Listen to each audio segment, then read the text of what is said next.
Fermi paradox is basically you are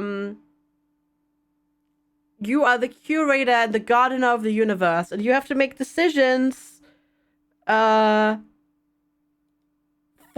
literal billions of people and their civilizations. And the goal is to have at least somebody survive till the end. So yeah, it's an interesting take on galactic growth and stability and all that sort of stuff. It's this very intriguing setup, for sure. Your audio works. Woohoo! Awesome, Infinity Simplex. Now, hi, Ed Gallo. Good to see you. Hello, hello. Are we really alone in the galaxy? Infinite stars surround our world, and aeons ago, intelligent life must have emerged somewhere and slowly evolved into a spacefaring society.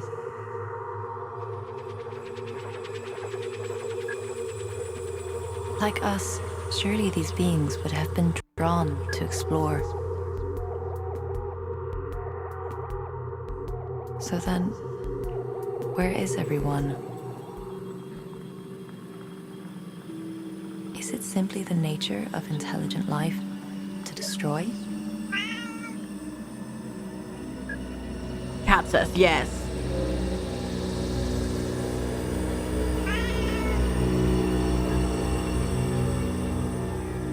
Maybe the only signs of life they're able to send are in a brief window before that world perishes.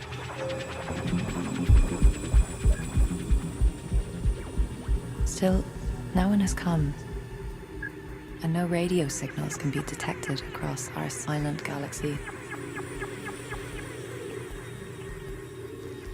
Could civilizations ever cross thousands of light years and find more than alien graves? Maybe it's just pure luck that greed or catastrophe have not yet ended our species.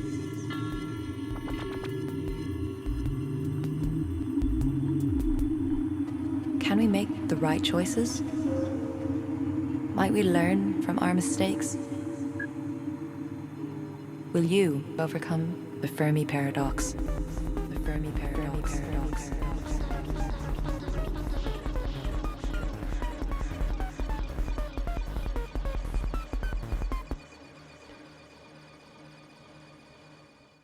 I feel I should have maybe ended that movie with, you know, like, welcome to the game rather than wish list now. But there we go.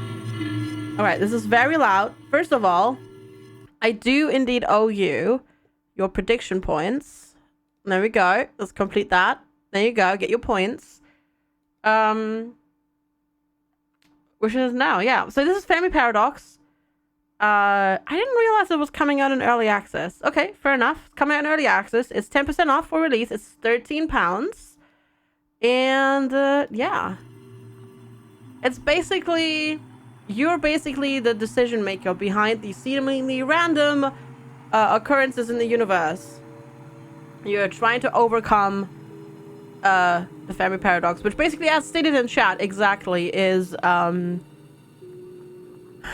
the space is so vast that even though intelligent, advanced civilizations may emerge, they may never meet because they're so far apart in time and space and development, etc., etc.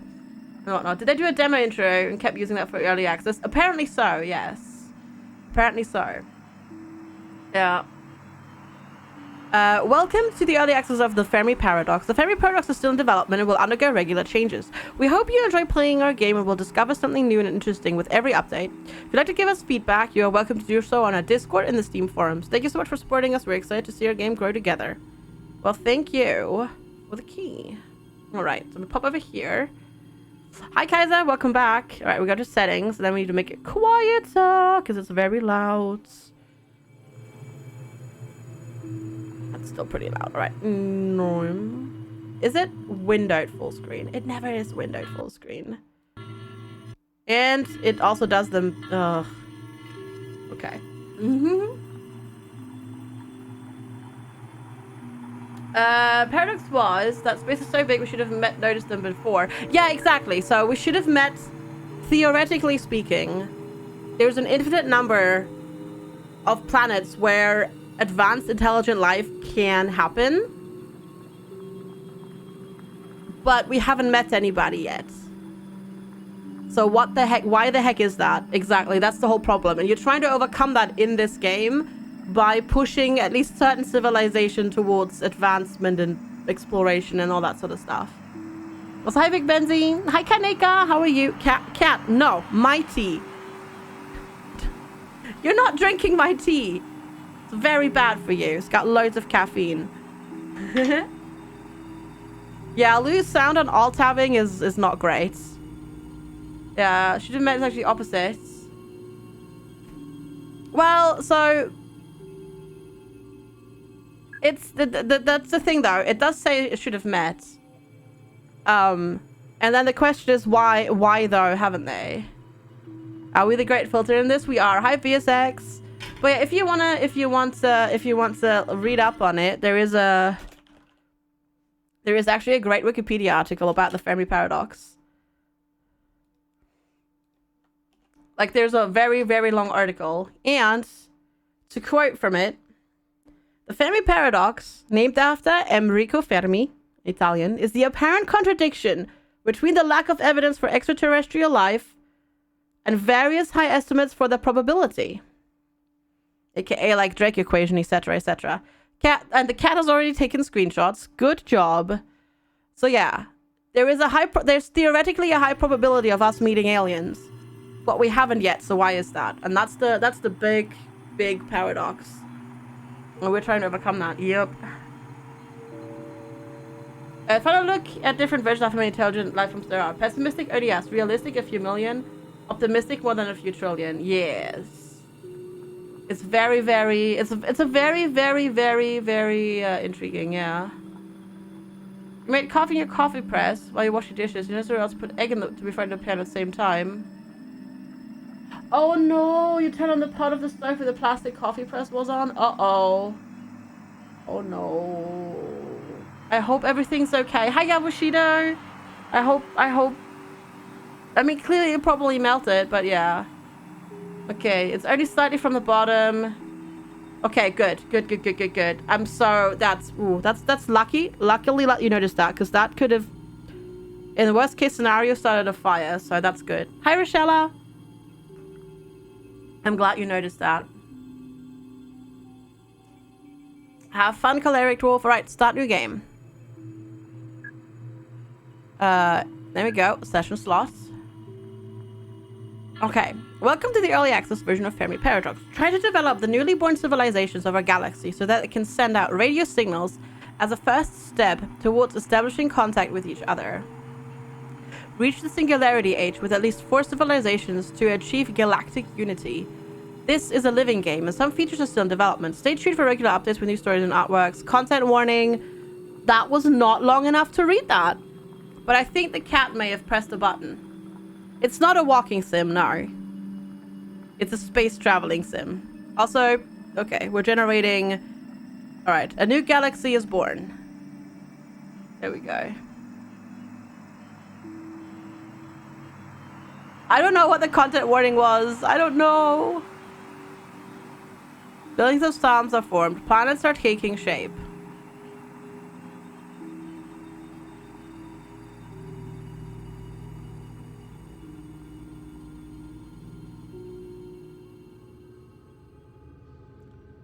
All right. Oh, war, oppression, and atrocities. Yes, yes. You are the galactic gardener. Sapient life will evolve and prosper in our galaxy. Help these civilizations grow and find each other in the vastness of space-time. But beware, sometimes you have to prevent them from destroying themselves or others. I have, Edgallo. Yes, I've even streamed Stellaris. If you type in !VOD space Stellaris, it should take you to the Stellaris spots. But yes, I have played Stellaris. I enjoyed it. I've like 200 plus hours in Stellaris. No, I'm definitely going to play the tutorial. Heck yeah. Only a handful of planets have the optimum conditions for life to grow. Click on the star system to take a closer look. Wait, actually, can I not? What? Oh, on this star system. Wow. Oh, cat, are you? Ugh, sorry. The cat was F12ing again. These over here are synthesis flares. The game is always paused when flares are visible. Only if you collect one of these flares will space-time continue. Cat, please. We need to accumulate synthesis to make optimal choices in the future. Got it.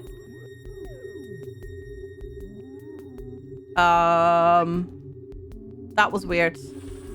It would let me click it. A new civilization is born. With the passing of space-time, new civilizations will emerge and existing ones will undergo major changes. Click on the button in the corner to start your first event.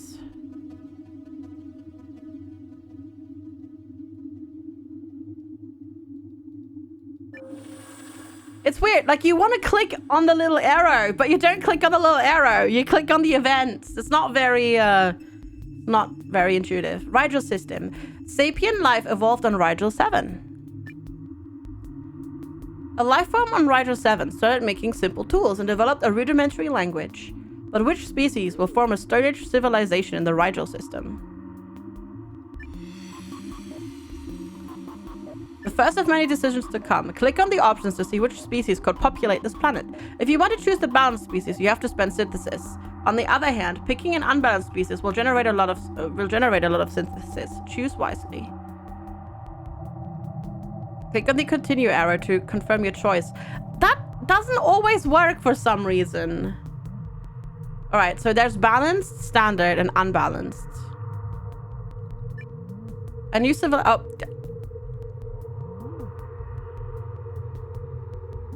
Cat, please. Oh my god.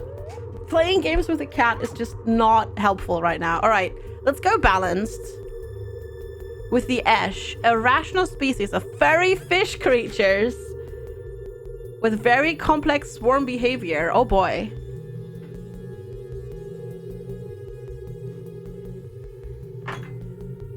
Okay, there we go. I will protect myself. There we go. Furry fish, aka otters. The others are the cooler, aggressive humanoid pig creatures wandering the ice plains primarily to compete with others of their kin, or the Dorloth, sentient and resilient plants. They dwell under the ice and trap other organisms for nutrients. Let's go with the space fishy. Let's go with the fishy space otters. Yes, let's do it. The first civilization is born. This is your first sapient species in the galaxy. Take good care of them. Others will evolve at a later time. You, as a galactic gardener, will be responsible for them too. Yes, sometimes I just can't click that. Sometimes it's a double click. Sometimes it's a single click. Please decide on something. Civilization overview. Hi, Passbar. Good to see you. Tech level. To leave the Stone Age, this species has to gather more knowledge. Population. Few people inhabit this planet. Greater numbers are more resistant to disasters. Resources. If the resources of this planet are exhausted, this civilization will perish. Yeah, but even if you click the filled out, like even if you click anywhere in there, it doesn't work. It's very strange. Harm potential. Be observant. War can be the downfall of any society. Ethics. People headed towards utopia will handle further crises better than those approaching dystopia. See, like I'm clicking here right now, it doesn't work. But then it did. Like, I don't know, I clicked like 4 times in there. I don't know, it's inconsistent. It's very inconsistent. Look, more flares. You can choose different outcomes now. Conserve the natural resources of this planet or generate some synthesis to use later. Or increase consumption to gain much more synthesis. Remember that the game is always paused when you collect flares, so you can take your time. No, I don't actually need to click. Like, sometimes yes, sometimes no. It's very strange. It has, yeah, I think it has different triggers. Does it tell me? No, it doesn't tell me which one I click. Why would you not... Why would you not increase a clip? Okay. Give me that screen first before I choose the next flare. Sounds like a smart thing to me. Because giving me the explanation after the fact ain't that great. Because now I feel bad about my choice. All right, civilization values can be changed in many ways. Tech level increases or decreases the research. Population increases or decreases population growth. Resources increase or decrease resource consumption. Harm potential increase or decrease the intensity. And ethics increase the dystopia or increase the utopia level. A chance is randomness will happen with a small chance of generating a lot of synthesis. Okay. Click on the upward navigation arrow to go back to the galaxy overview. The galaxy is your garden. It will take a great amount of care, and hard decisions have to be made so that all species can survive and flourish. Will we be able to guide them so that in the far future they can leave their planets, cross thousands of light years, and find each other? If you need to know more, go to the How to Play section of the in-game menu. How's Earth doing? No sapient life forms have evolved on this planet. Sol, a yellow dwarf star, is orbited by the garden planet Earth and various rocky inner planets and outer gas giants. On the northern hemisphere of planet Earth, remarkable fjords can be found. The flora of Earth... I feel like that is a callback to Hitchhiker's Guide to the Galaxy. Yeah, that feels like it's like it's like a nod to Hitchhiker's Guide to the Galaxy. Would you like an observation you've made from someone else play? Sure, Kaiser, yeah. No, go for it. Hi, Demon King, good to see you. The flora of Earth is very multifaceted, from bright ocean vegetation to vast rainforest jungles. The fauna of Earth consists of many different animals, from gigantic ocean creatures to millions of different insects. I think like... Oh, it's exclamation mark this is. Exclamation mark this is, if you'd like to know more about the game. Sorry, think like... Unfortunately, the game, the inherent game command with the Streamlabs chatbot is for changing your game on Twitch. So yeah, it's this is.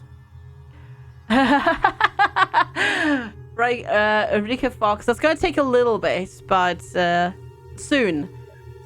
A minor planet is formed from ice and debris in the solar system. Ooh, Ash Tribes development event. Let's click. That makes sense, Kaiser. A great war threatens Rigel.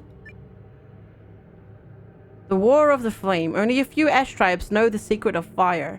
The flame is protected by sacred firekeepers, but bands of warriors gather to obtain the precious red flower.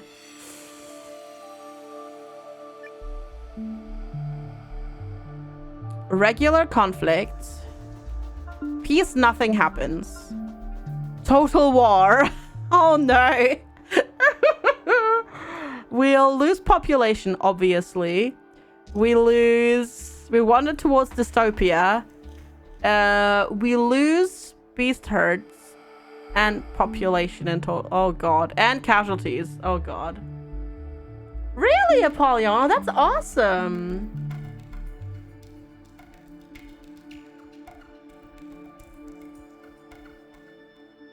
That's really awesome. I guess we'll go regular conflict for now. The flame wars cost many lives among the Ash, as their sages stubbornly refuse to share the knowledge of the fire sticks. 100,000 casualties? Holy moly. Alright, collect a flare. On Rigel 7, the Ash civilization is born. Ooh, so this is bad, right? Does this mean we wander towards dystopia, or does it mean we go to utopia? You want a Babelfish? Me too. A Pangalactic Gargle Blaster? I don't know. That's pretty painful on the brain. You're unclear on the benefit of the Total War option. The Total War option gives you synthesis. Like a lot of synthesis, which you can then spend on later events. So basically, it might be smart to make a few civilizations not... It's basically smart to make a few civilizations perish to then reap the benefits for others. It didn't do that on the prompt. It did. It did up in the top right corner. Yeah. It moves the meter to the left. Yeah, doesn't it? Alright, let's go random. Ash Tactile's artworks represent harmony. Oh. So that's science. That's more resources. Or less potential casualties. No, let's go with science. The ash mourn the death of a great white wise person. More science. The work of a remarkable wise person is widely circulated among the ash. Oh my god, I can just like push like the science a lot. Let's do another. Another great white person has died. All right, let's pop out of here. Ooh, and we can work. Can I? No, I can't. All right. Utopia. We develop a new form of artistic expression. I still can't get out of this. All right, I'll just go for a normal flare. Will enemies from the beyond conquer our world? I don't actually see the arrow at all, so I can't click it. How do you build exterminators in this game? We'll get there eventually. We'll get there eventually. Ooh, the chemical composition of the ice crystals on Rigel 7 give the polar caps a greenish color. Development events. Knowledge in Rigel. Oh boy. Let's see. What's going to happen here? Sage chieftains. The tribes of the Ash tend to be led by sages and wise folk because their historical knowledge and their connection to spirit and the lands of Rigel 7 are seen as vital qualities. Motivated by a desire to perpetuate the sacred dance of life for many generations beyond their own, these leaders observe, reflect, and make decisions based on experimental wisdom and unwavering intuition. Okay. Ooh. Dead end. So yeah, if I were to choose this, we would get nothing. But apparently Civilization Pillar also doesn't cost us anything, and we can advance to the next tech level. Hi, Angry German! The Wife Chieftains persistently lead their people towards harmony, enriching their lives by awakening consciousness and celebrating diversity. Okay. Whoa, that was still not enough. Right, let's go get some population growth. And then we'll leave there for a little bit. You've got that. New technological age. Well, I guess we go over there. The growing clans expands its influence. Wormwoods? The Wormwood system? That's amazing. Wormwood, an orange dwarf star, is orbited by the lava planet Wormwood Prime. This is amazing. And a dense comet cloud. The surface of Wormwood Prime is covered with hot lava, and the atmosphere is filled with toxic green volcanic gases. The microorganisms feed on the freshly cooled magma and cover the landscape with tiny holes. The green rivers and lakes of Wormwood Prime are home to millions of different species of snails and insects. Nice. Alright. Sage tribes have a new technological age. They've reached the Bronze Age. Alright. The game wants to take suboptimal progressions until you're juggling several species of similar level. Well, good events later on will cost a lot of synthesis. So you need to manage your synthesis accumulation. Because if you don't, because there's stuff like nuclear war and like total destruction in this, you can very easily lose your entire civilization. In the Bronze Age, the Ash began testing the limits of their planet's generosity by cultivating crops, raising animals for food, and clearing forests in order to build primitive cities. Early mining and metalworking skills allow them to craft better weapons and tools, and they learn how to document knowledge via written language.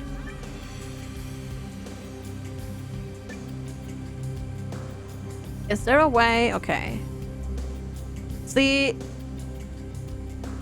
so we could adjust population, because our population is actually shrinking still.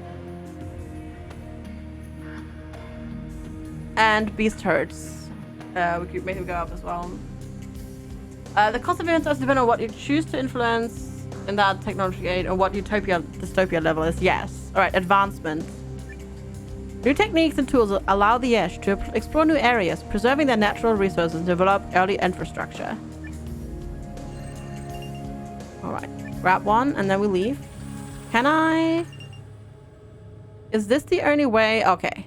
I was gonna say. That's weird. That was really strange. It like spawned in on no sound. Also, X to go to the menu is very strange. And clicking escape does not actually let you go to the menu either. So my list of recommendations is growing. All right. Let's see. What else is there?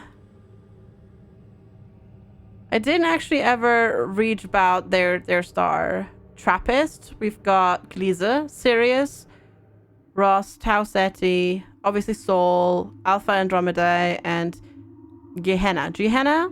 Collect some synthesis. All right. Continental drift creates another landmass on Virgo. Where the heck is Virgo? Do we have Virgo? I don't think we do. Alright. Get another one of those.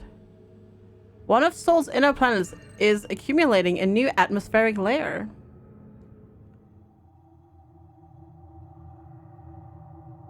You leave a little too fast as there's more text when you pick it. I'm not sure there was. I'm not sure there was. A minor Ross planet leaves its orbit and falls into the system's central star.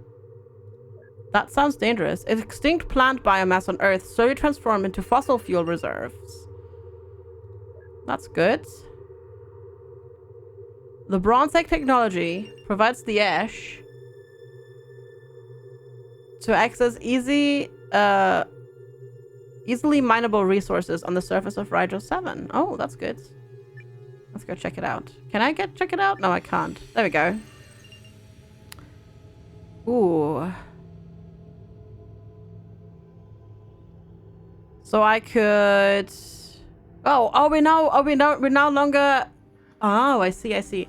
We're now longer relying on the beast herds. We rely on the metal deposits. So if I do that...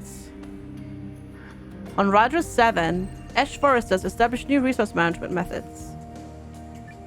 Which means that should last us longer, yeah. It went up to 74,000 years.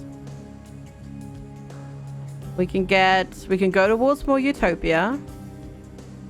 The Ash compose an epic poem recounting their history. Ooh, development event. There's definitely a lot of reading in this. That's for sure. They all look very distinctly humanoids, though, in this picture. The Ash have gathered detailed knowledge about their bodies over the centuries and are able to create potent medicines to cure many diseases and wounds. Their new medical ideas and treatments represent further efforts to understand and control the forces of nature as their civilization advances.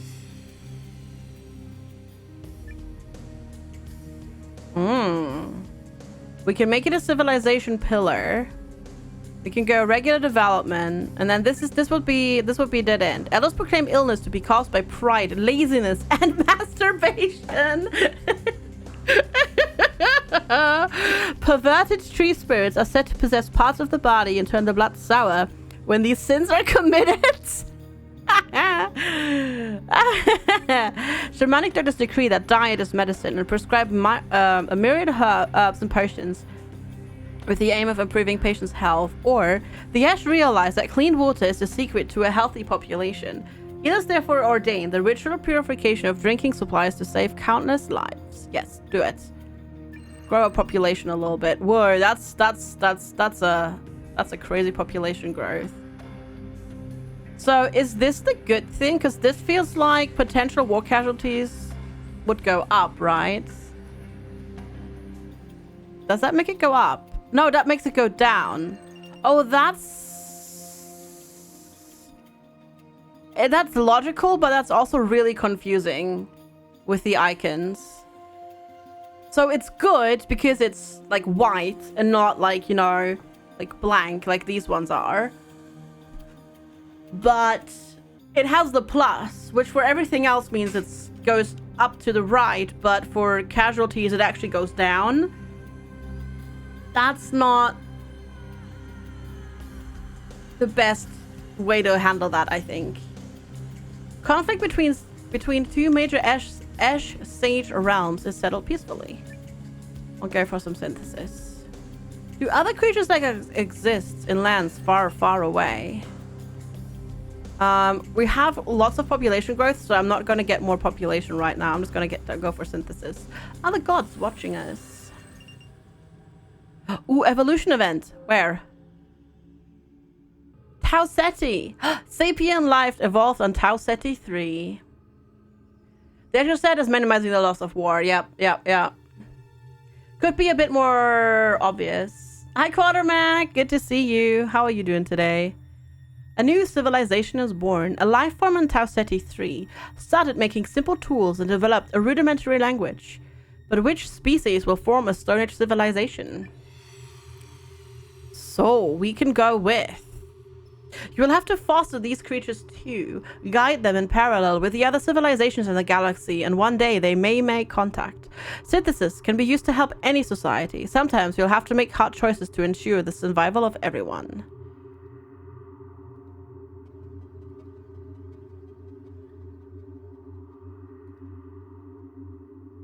I don't know what the deal is there with the arrows, but look, this balanced species is much more expensive now. Right, it's minus 50, and I can't do it because I don't have the synthesis for it. So I can't even do whatever these flower peoples are. We could do standards, which are the Odo, aggressive ape creatures in colorful fur. Their packs traverse mountainous regions with ease. Welcome back, Vim. Welcome back. Or unbalanced, the Maru, sneaky, sightless, and cruel. These bands of small raptors plague the vast jungle forests. Oh, it's also learn about the Tau Ceti system. The Tau Ceti is a yellow dwarf star orbited by the swamp planet Tau Ceti 3 and multiple other habitable planets. The highest mountains of Tau Ceti 3 are so tall that their peaks reach vacuum space. Many plants on the surface are capable of moving around on their own.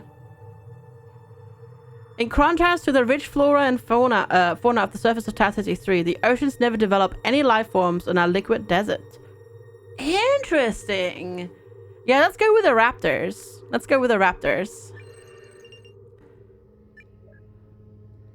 The Maru tribes. Go with that. The Ash mourn the death of a great sage. Okay. Dynamic wind patterns create marvelous structures on the surface of Wormwood Prime. Ooh, development event. Science! Plants moving around on their own. Yup. That they do, apparently. The Ash march and fight as one after mastering the Phalanx formation. The battlefield is filled with rectangular formations of disciplined, heavy infantry troops brandishing shields and spears. Hi, Vine Coda! Good to see you. And hi, Harry. How are you? Hello. Right. Absolute power. Prevention. The tactic is quickly countered by using light troops to outflank the slow march of the Phalanx, making its use obsolete. Regular development. Basic forms of the Phalanx formation bolster the fighting strength of the Ash. Or, the Phalanx becomes a symbol for a unified society. The discipline needed to fight as one is taught to every Ash, boosting the combat effectiveness of this civilization. So that would make the war casualties go up, right? Basically Roman legionnaires, but otters. Yeah. Yep. Should we prevent it? I want to see where we can take this. Let's prevent it. And they can abandon it. And we'll kick a question mark. An influential Ash Sage ruler rises to the power. Let's go for resources, because we only have 49,000 years of resources. Ash sculptures represent harmony on Rigel 7. Ooh, science. Tech level. The work of a remarkable sage is widely circulated. The legacy of ancient Ash medicine is the knowledge that clean water leads to better health and fewer instances of disease. This insight stemmed from a myth that said wicked spirits fled eternal punishment by hiding in streams and rivers. Plant-based filtration exorcised the life-giving fluid into a virgin state of refreshment. That's really cool, like how that happened. Can I get out of here yet? No, I cannot. The sage chieftains helped their culture develop values not only promoting individuals or tribes, but rather those that strengthened the bond between all living things. Through drum circles and singing ceremonies, they guided communities into shared experience of love, joy, and unity. Aww, that's really cute. Oh, no, okay, so that takes us more about the Rigel system. Science! Let's get out of here, though. Yeah, that is really, really cool. Will enemies from the beyond conquer our world? Okay, no, just synthesis. Oh, that's just... I didn't mean to click that. I meant to click the synthesis button. But, sure. This is definitely a very interesting way to make a game. Generations of dead organisms turn to fossil fuels deep in the crust of Wormwood Prime. Let's check what's happening with the Maru. The Maru find a sweet and delicious plant in the wilderness of Tau City 3. Unfortunately, its consumption is deadly in the long term, and many Maru become ill and perish. Oh no! Oh no! Drugs are bad, okay? Prevention. Wise folk of the Maru find a way to neutralize the toxins. The tail travels fast, and the sweet food is available for all tribes.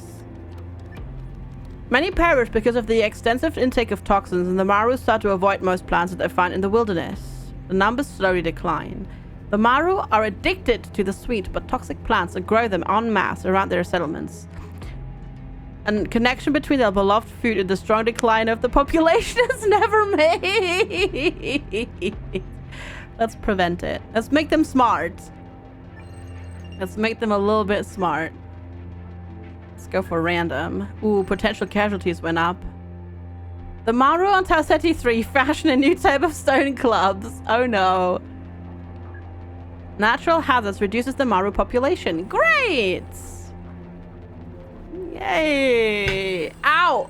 Ow! I just bunked my elbow on the table. The Ash reached the Iron Age. Empires and trading states rise to power in the Iron Age. The metalworking Ash forged tools and developed the skills needed to create simple machinery. While expanding theological discourse could provide them with a sense of purpose and a moral compass, organized religion also has the potential to bring about great atrocities. Oh boy. Yeah, we can't do wisdom. Because, yeah, we don't have the synthesis for it. Advancement. The Ash produced mighty blades by mining and smelting resources from deep within Rigel 7, and new construction techniques accelerate their city building. In epic dynasty wars, Ash iterates siege weaponry against the well-fortified castles of their foes. Let's go with advancement.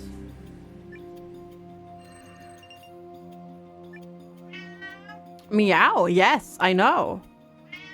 Yeah, I know. I know! Should have let the Maru eat the plants. Yup. Yeah, the Ash are now able to increase the size of the cities and are able to reach more regions. The Iron Age technology let the Ash harvest the biomass resources on the surface of Rigel 7. Let's lower the potential war casualties. Actually, no, that was not that. That was the scarcity thing. Never mind. For some reason, these icons, I don't know, they confuse me. He knows. He does know. I know! A solar flare changes the chemical composition of the water on Wormwood Prime. How the heck does that happen? A solar flare. In Ross, an asteroid is trapped in a gas giant's gravity well, becoming a permanent moon.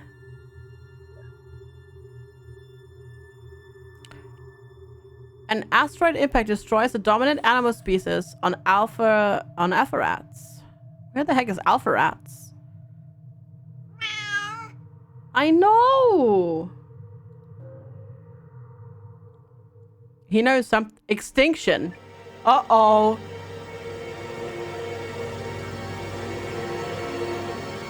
Also, could we please normalize volumes? Holy butts, that's so loud. That is so loud. It's gonna be interesting to see multiple runs. Yeah, I want to know how complex this gets. Hi, Artemis. It is dramatic loudness, but equalization, please. You don't want to cause a, you know, I had to turn it down so much. I turned it down 4 notches on my mixer. And it's still louder than the other music. Rise of the Beasts. Aggressive predator beasts on Tau Ceti 3 savagely attack their intelligent, tool-making neighbors. The creatures target settlements and replicate fast, jeopardizing the survival of the Maru. Oh boy. Close call. Complete extinction. Okay, minimal survivors. The predators are a horrific menace to the Maru. Many settlements fall and the survivors flee to remote islands where the beasts cannot reach them. 2.5 million lives lost. Or complete extinction. The Maru are no match against the monstrous animals. Younglings are eaten in the night and hunters are overpowered by sheer numbers. After only a few generations, the Maru are completely extinct. Hi, Tryon. Oh, God. I have a feeling the Maru are not going to make it. You tried, but you didn't make it. This planet was once inhabited by a species called the Maru. Tau Ceti, a yellow dwarf star, is orbited by a swamp planet Tau Ceti 3, which does not exist anymore. RIP Tau Ceti 3. Hydrate. Cheers. Yeah, not a fan of that music. Not a fan of that music. Volcanic activity brings forth a new island from the oceans of Tau Ceti 3. Ooh, let's kick this.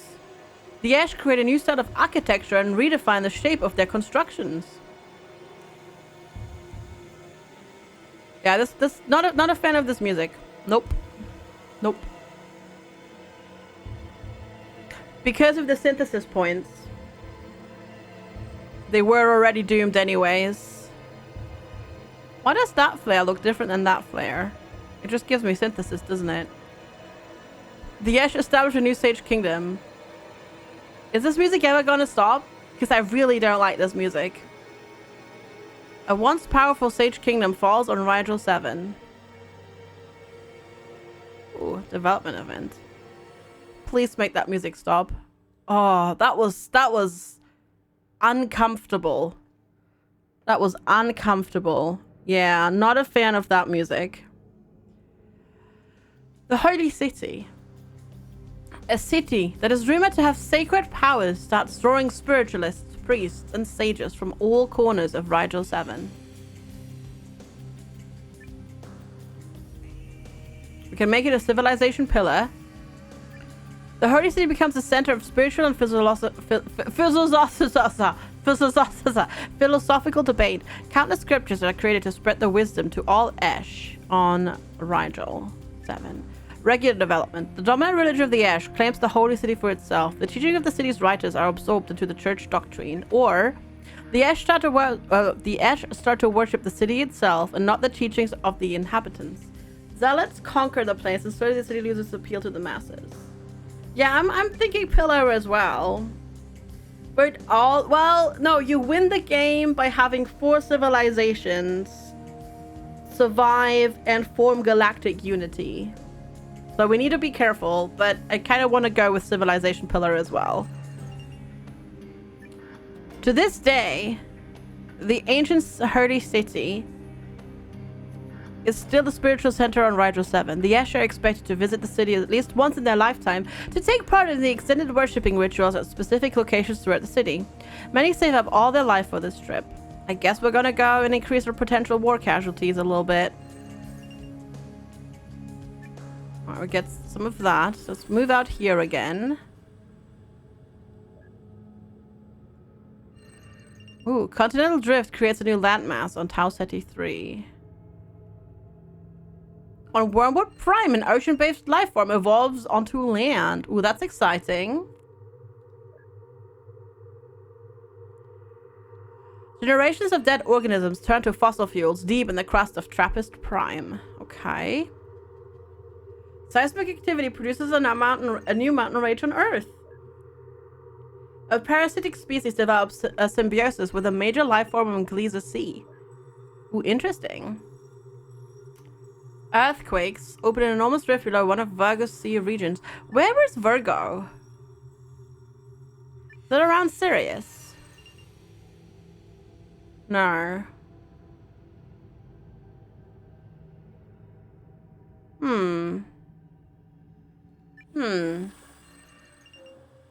Interesting. But we have a development event. Paradigm shift and Rigel.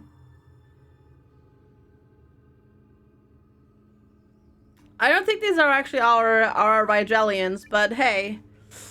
That works. Hi, Paradigm Fellow. Familiar spirits. Oh. The old folk tales of the Ash about animal-like spirits that help out common people in need slowly gain in popularity. The idea that familiar helpers can be called for spiritual aid becomes a religion. Okay, spirit animals. Alright.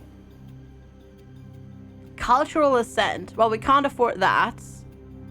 Cultural expansion or cultural descent. So we can't afford this. Barely. Cultural expansion. Belief in familiars becomes widespread, and the Ash categorize themselves by the different kinds of animal spirits they favor. Entire new cities are built for clans blessed by certain familiars. Cultural descent. The Ash Sage Kingdoms don't tolerate this kind of superstition. Familiar worship is outlawed, and participants of summoning rituals are executed for using dark magic. You kind of want to go with that, but we're gonna lose. That's a lot. We're gonna lose access to our resources for that. Because that's a lot of people.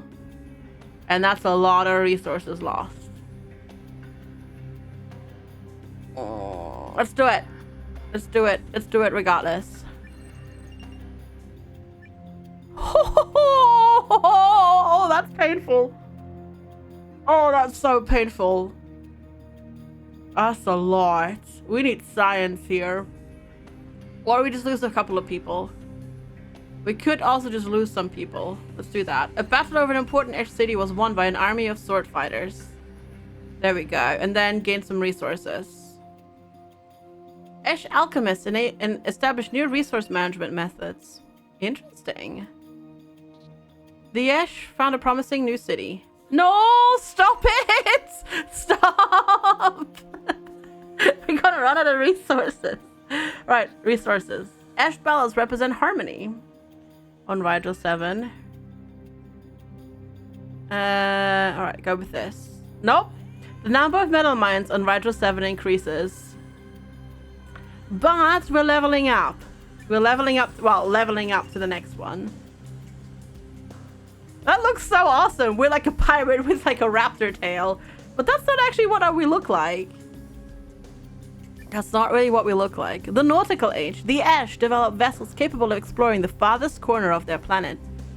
The flourishing traffic of goods and ideas advances the field of navigation, chemistry, and engineering. While rough pirates sail the sealed regions of Rigel 7, universities house printed books, safeguarding the accumulated knowledge of Ash civilization. Raptor pirates. I know, right?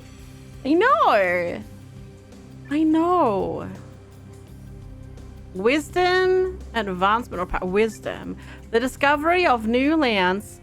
No, that's mighty. The discovery of new lands and peoples inspires the Ash to re-examine social and scientific principle. Exploration encourages the Ash to engineer larger vessels and better food preservation to keep up with the demands of global trade.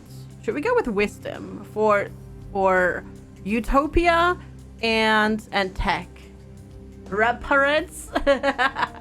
More like Shark Tale. Hi, MJ Evans. Good to see you. Let's go with that.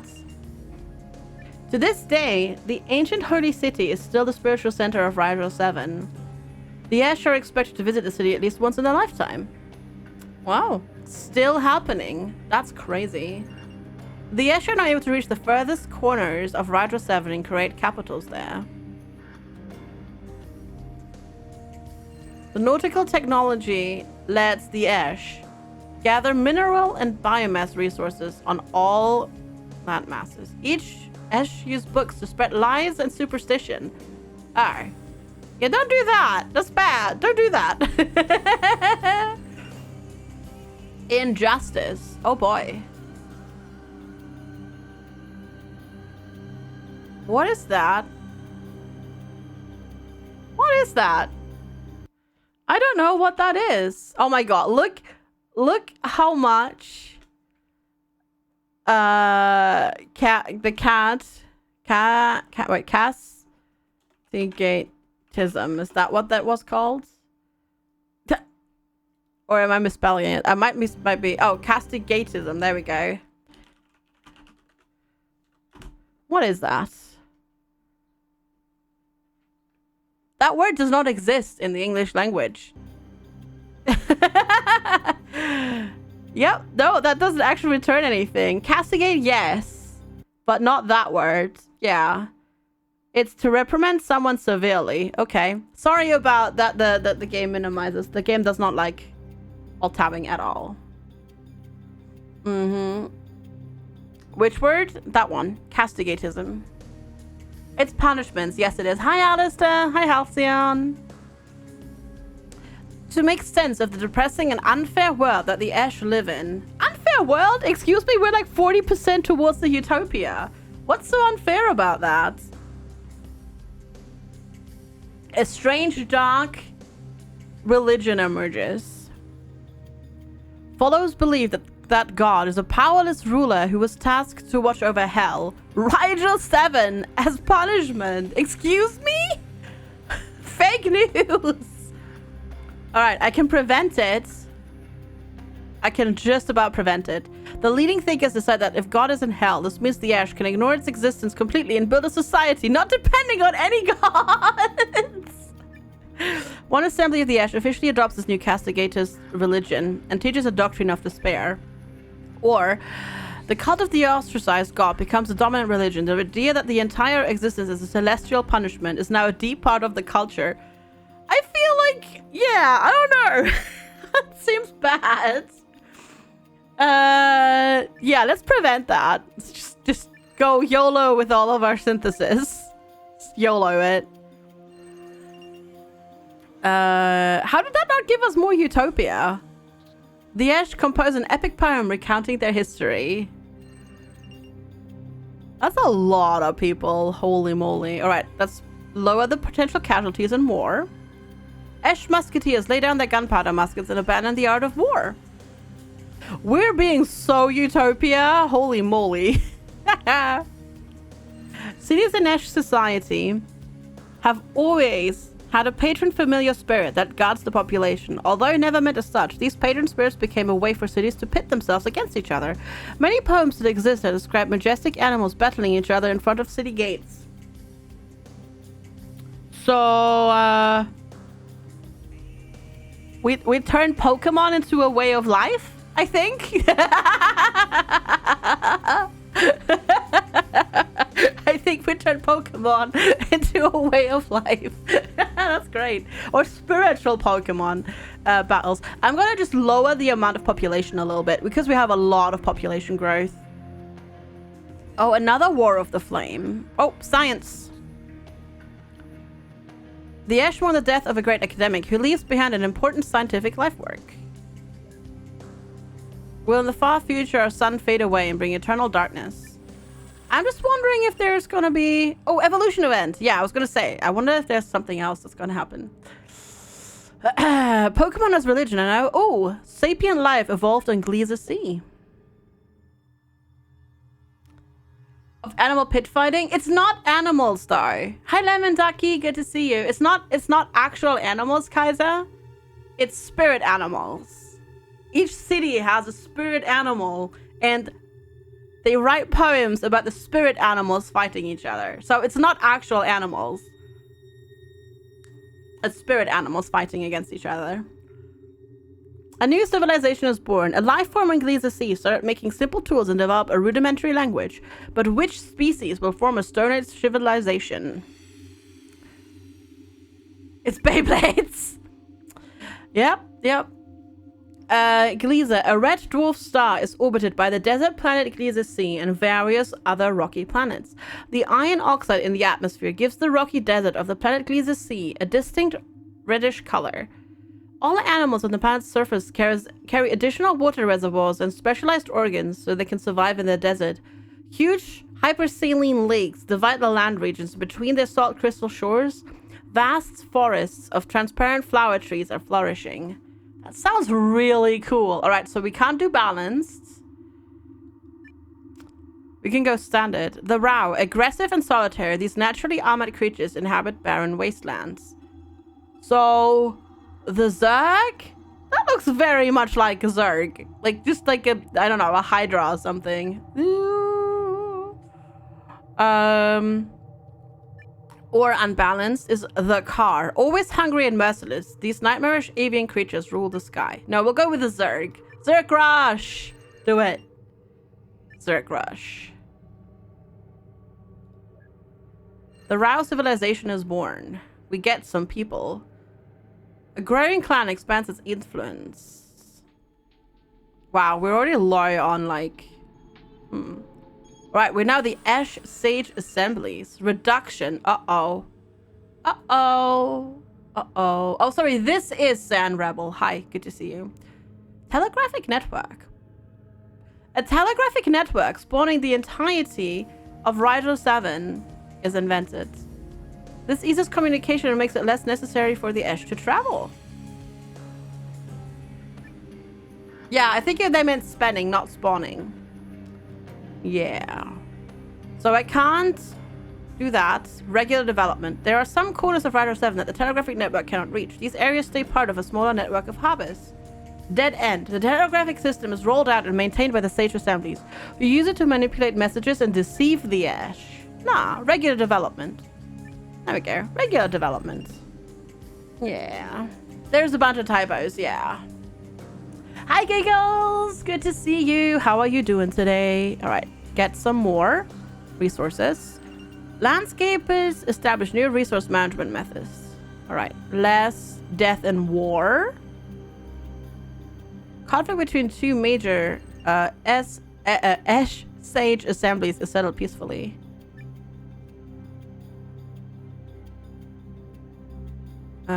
I guess question mark? A remarkable academic is celebrated on Rider 7 for their contribution to Ash society. I want to get out of this, but like I can't click it fast enough. Is Rider 7 rotating around our sun? I feel like we should have, you know... Hi, VOD, good to see you. We should have already, known that, considering we've invented, you know, ship travel across the oceans of the planet. We should have been knowing that for a while. The arrow at the bottom tells you more about the planets. Whoa. Yeah, we can actually read like the entire history. That just gives you to the settings, Sebastian, yeah.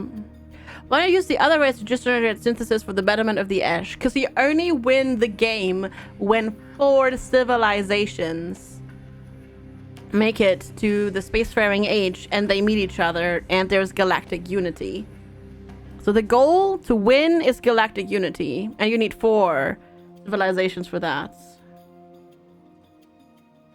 Yeah, so we can't do that.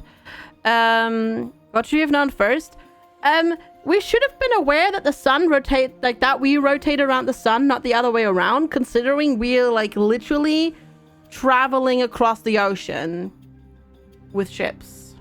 How do you lose? Everybody dies? Yeah. But yeah, so this is Rigel so far. Cities and Ash Society have obviously had the patron familiar spirits. We still have the ancient holy city. Some areas on Rigel 7 have developed much slower than others due to the absence of a telegraphic system. These so-called dark spots struggle to keep up with the rest, and ironically turn into true dark spots that most Ash try to avoid. Ah, and then the Fire Keepers. For an ice planet, Rigel 7 has a rich diversity of resilient flora. Most Ash have been raised with the idea that even if the gods exist, there's no need to pay any attention to them. Although this satisfies most Ash, there's always been a small group that did honor gods in one way or another just to be safe. Okay. There's like a lot, but then it also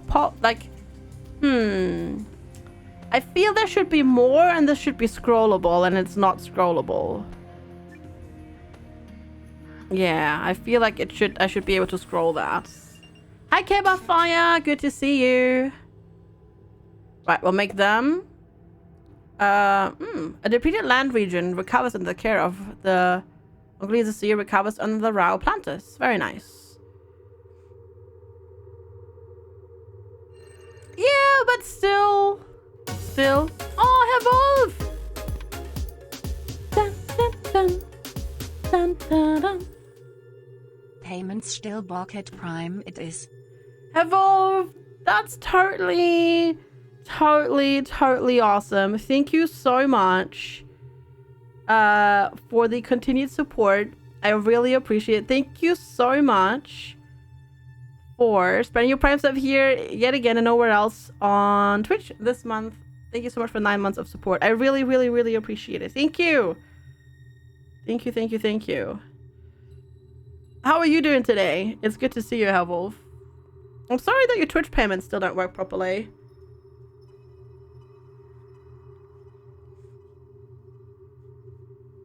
Oh, Katsu Nuggets. That sounds amazing.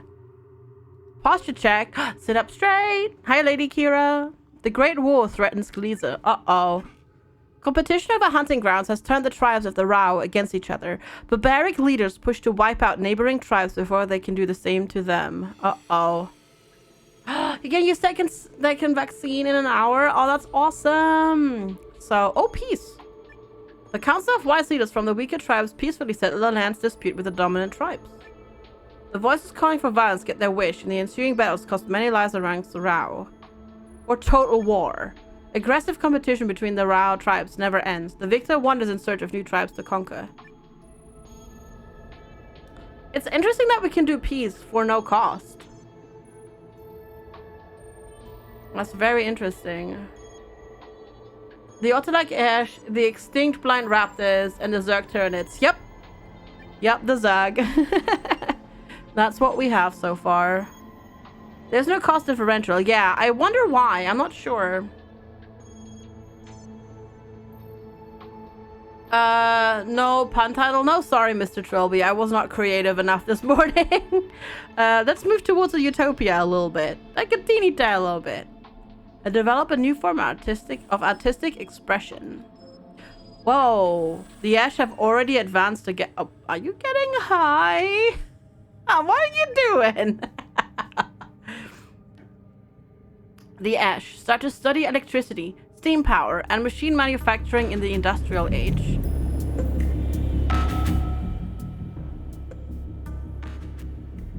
Just equalize your volume! I hate it. I hate that so much. Please. How? It's so much louder. It's like 40 decibels louder than the other music in the game. It's like, please. Don't. Harnessing the power of radio waves might allow them to send signals into outer space, but this civilization could accidentally eradicate itself as weapons development thrusts forth. Interference with the planet poses a serious threat to the ecosystem that has sustained shitty throughout the ages.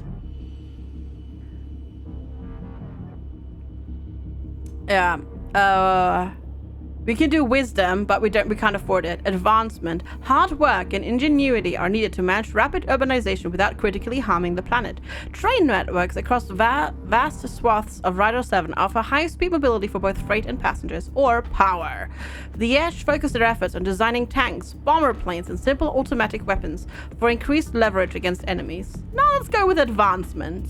Let's go with advancement, please. Thank you.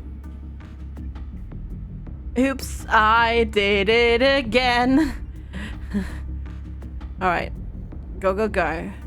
The technology of the industrialization gives the Ash access to fossil fuels and mineral resources deep under the surface of Rhino 7. Let's go. Maybe there are other aliens on other planets in the Rhino system and they will invade us someday.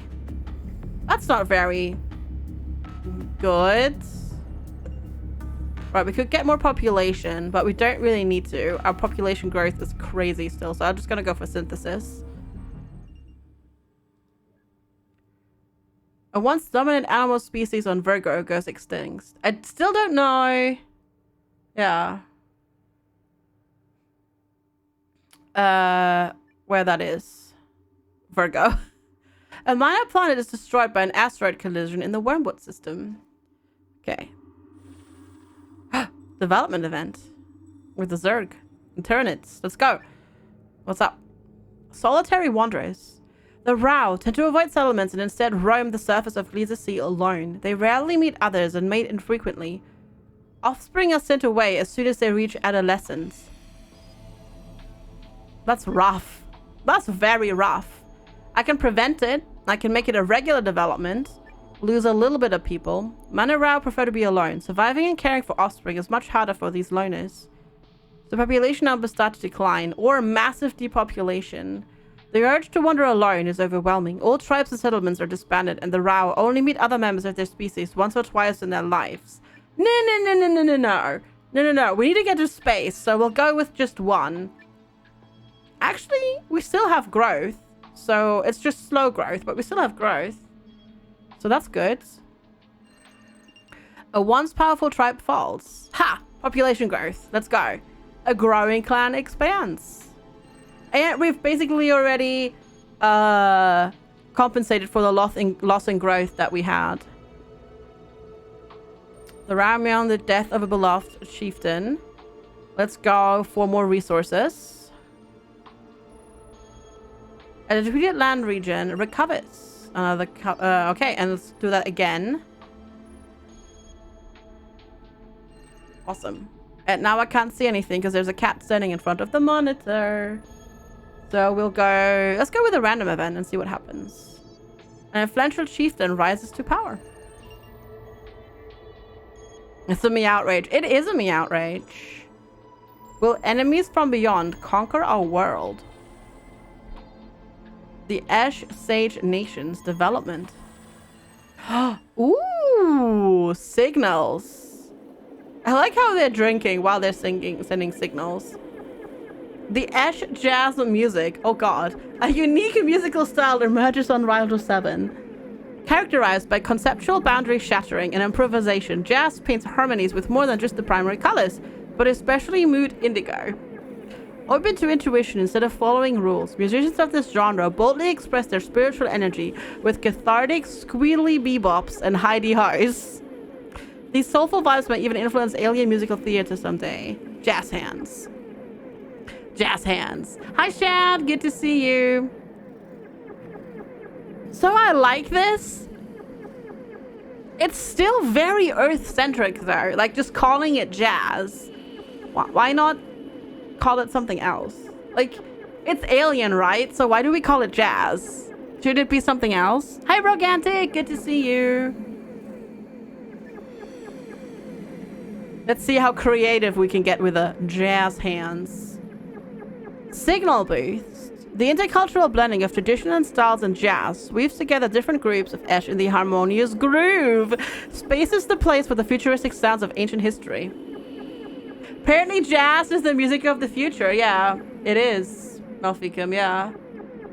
Unless you know something developer doesn't. Yeah, I know, ZG. I know. But why not call it something else and then just put it in bracket? You know, like... Because the humans don't exist yet in this, right? That's the thing. Like, humans don't even exist in the game yet. So it's... I know why the game somewhat calls back to, like, what... Like, to equal things on Earth. But at the same time, it feels really weird that everything is so humanized. You're a human playing the game. No, humans don't exist in the game yet, though. They haven't evolved yet. That's what I mean. Should it not be jazz fins? A little bit more, yeah. Yeah, I don't know. It feels weird a little bit to me to use, like, human terms so much for it. There are other races you can evolve on Earth. Yeah, so jazz pause. Yeah, the gardener's in the game, and you are a human. I don't think yes, the gardener is in the game, but I don't think you're supposed to be playing it as the human gardener. Yeah. The logic is more the player knows it as jazz. Yeah, I know, but I don't know, it feels weird to call it that to me. I would prefer like random arbitrary name and then in brackets akin to, you know, if humans were to hear this, it would sound to them like jazz or something like that. I don't know. It feels, maybe I'm just being weird about it. It feels strange to me a little bit. It feels a little bit strange to me. They understand human terms? Yeah, but I feel that is, I don't know. It feels wrong to me. It just does. I can't explain it. It makes the other races, it makes them too human, if that helps. Like, that's what I think. That's what I like, because it right now, what the game is trying to do is show evolution in loads of different planets in the universe. But right now, it literally doesn't matter if I play this as the Ash or the humans. This could be humans too. It's basically the same. Like, the only thing that's different is the name and the location. So I don't know. The idea of the game is really cool, and I like it, but the civilizations that emerge don't feel unique. If that makes sense. Is that's probably why I feel it's so weird to call it jazz, because it's not unique. And I feel there should be more uniqueness to the races. That's obviously, that would be taking it to the other extreme, which is not what I'm trying to say. It's just, I don't know, it feels not unique to me. We'll go with a regular signal on that one. Not spending any stuff. A once-dominant animal species on Virgo goes extinct. Was it around Ross? Oh yeah, it is around Ross. The oceans on Virgo are filled with kelp flora. Okay. Oh no, it just doesn't feel. Yeah. Wait. Oh. Why did it say 66 beast hertz here? That was really strange when I like hovered over it. Yes, exactly, Convoy. Thank you. For a game about alien, nothing so far has been alien. Yes. Thank you. Yeah. The unique is supposed to come from the emergent narratives. Yeah, and so far I'm not feeling it, but maybe we need to get further into the game first. It's also still early access, right? That's also something to remember. In the Bronze Age, the Rao began testing the limits of their planet's generosity by cultivating crops, raising animals for food, and cleaning forests. See, this is the exact same text that we had with the others. Which is fine. It's the Bronze Age text, right? Rather than the... Yeah, it's like the texts are not adapted to the civilizations yet. If they ever will be, don't know. So we could go for wisdom. They applied their newfound knowledge and communication skills to societal improvements in the budding disciplines of medicine, law, and philosophy. This is different. Advancement that costs stuff, which I can't afford. Or we can go for power. Defense becomes increasingly necessary as Rao begin exerting more power over one another, and hunting bands evolve into primitive armies. Tech tree levels versus social levels versus other stuff. Yeah, let's go for wisdom. Go for science and utopia. Many Rao pursue solitary lives, just going around doing their thing. I love it. They just do their thing here. We're just chilling, hanging out, running around, chilling. That's what the Rao do. They just chill. The days should be dependent on the planet, not the culture. Yeah. Logically, all three races should need to make similar advancements on the planet. Yes. Bronze is a name for an alloy. The same as calling musician style jazz. Totally not alien enough. See, I would disagree with that. In a way. Yeah. Then you change the text color. You think this? It's not ideal, yeah. The text is a little bit too thin. Like the font is too thin for that, yeah. Hey, Shitsunia, maybe how to make it completely unique and alien. Yeah. It might be, I might be expecting too much. That might be true. To be fair, I'm just saying what I'm feeling and experiencing while I play the game. If you don't share that experience, that's totally fine. Right? It's just what I'm getting from the game, right?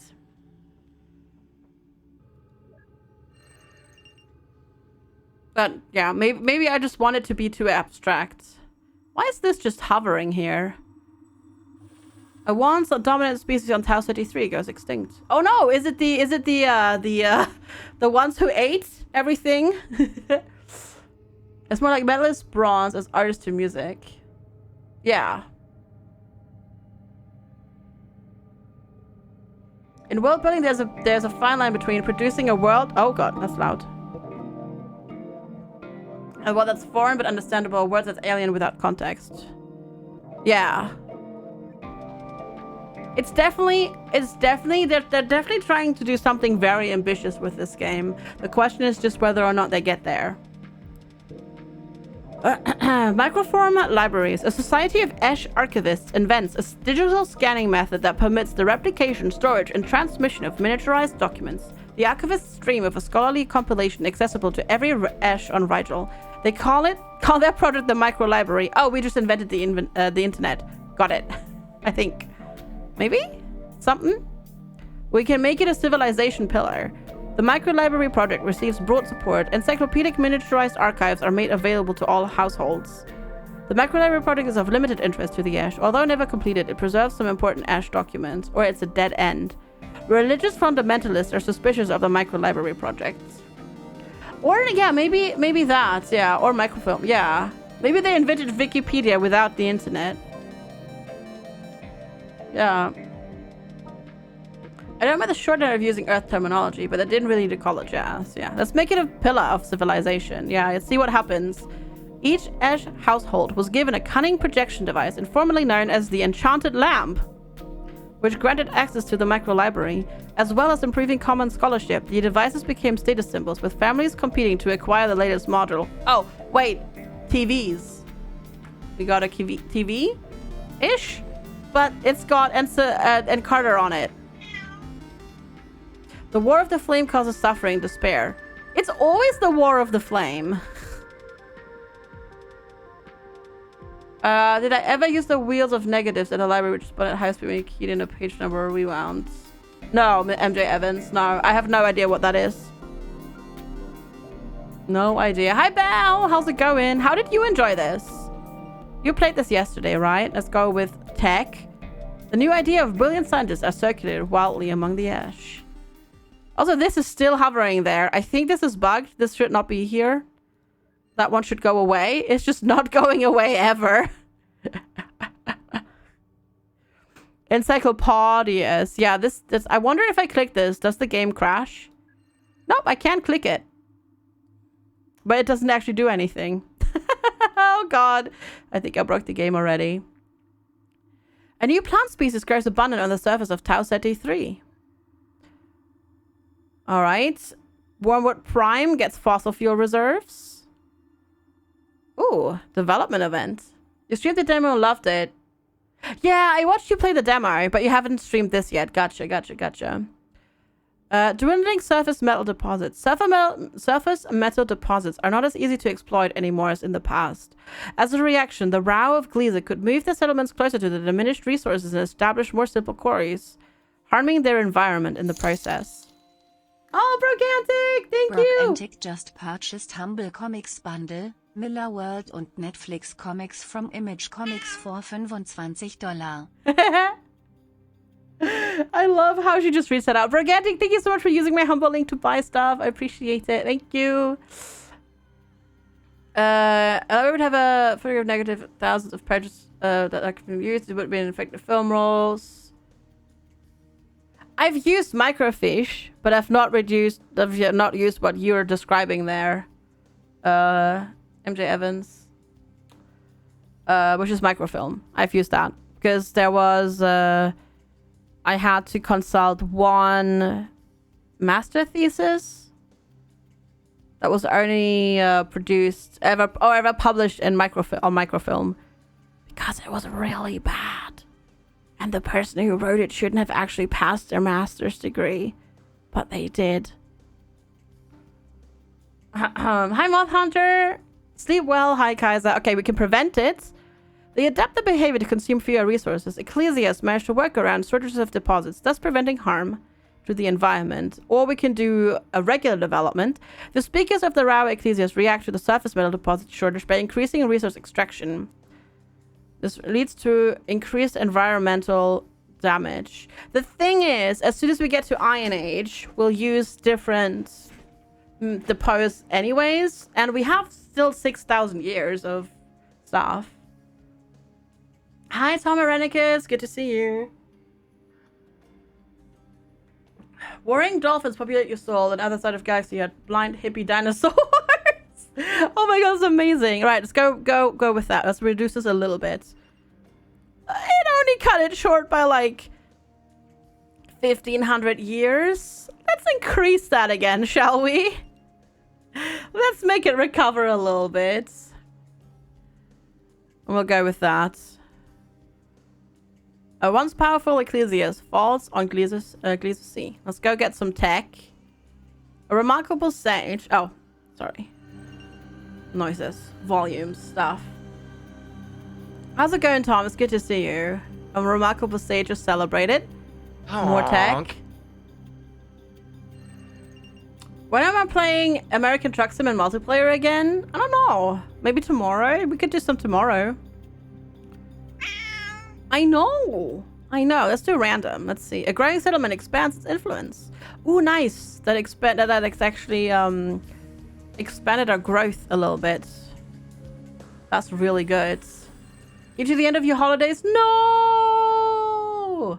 Dolphins burn like 5% on potential war casualties. Eurotruck multiplayer has also been released. I saw, yeah. Nuclear Age. Oh boy. They really need to equalize the music. It's so loud. Sorry, I know I'm complaining. It's really loud. When rocket technology begins to take off, the race for space dominance among the emergent superpowers of Rigel 7 is on. The threat of ash extinction looms ever heavier on the horizon as they delve into the secrets of the atom. Meanwhile, in suburbia, the masses are unsure whether to be frightened or excited about the social upheaval about to shake up their notions of sexuality, drug reuse, and civil rights. Also, rock and roll could become a thing.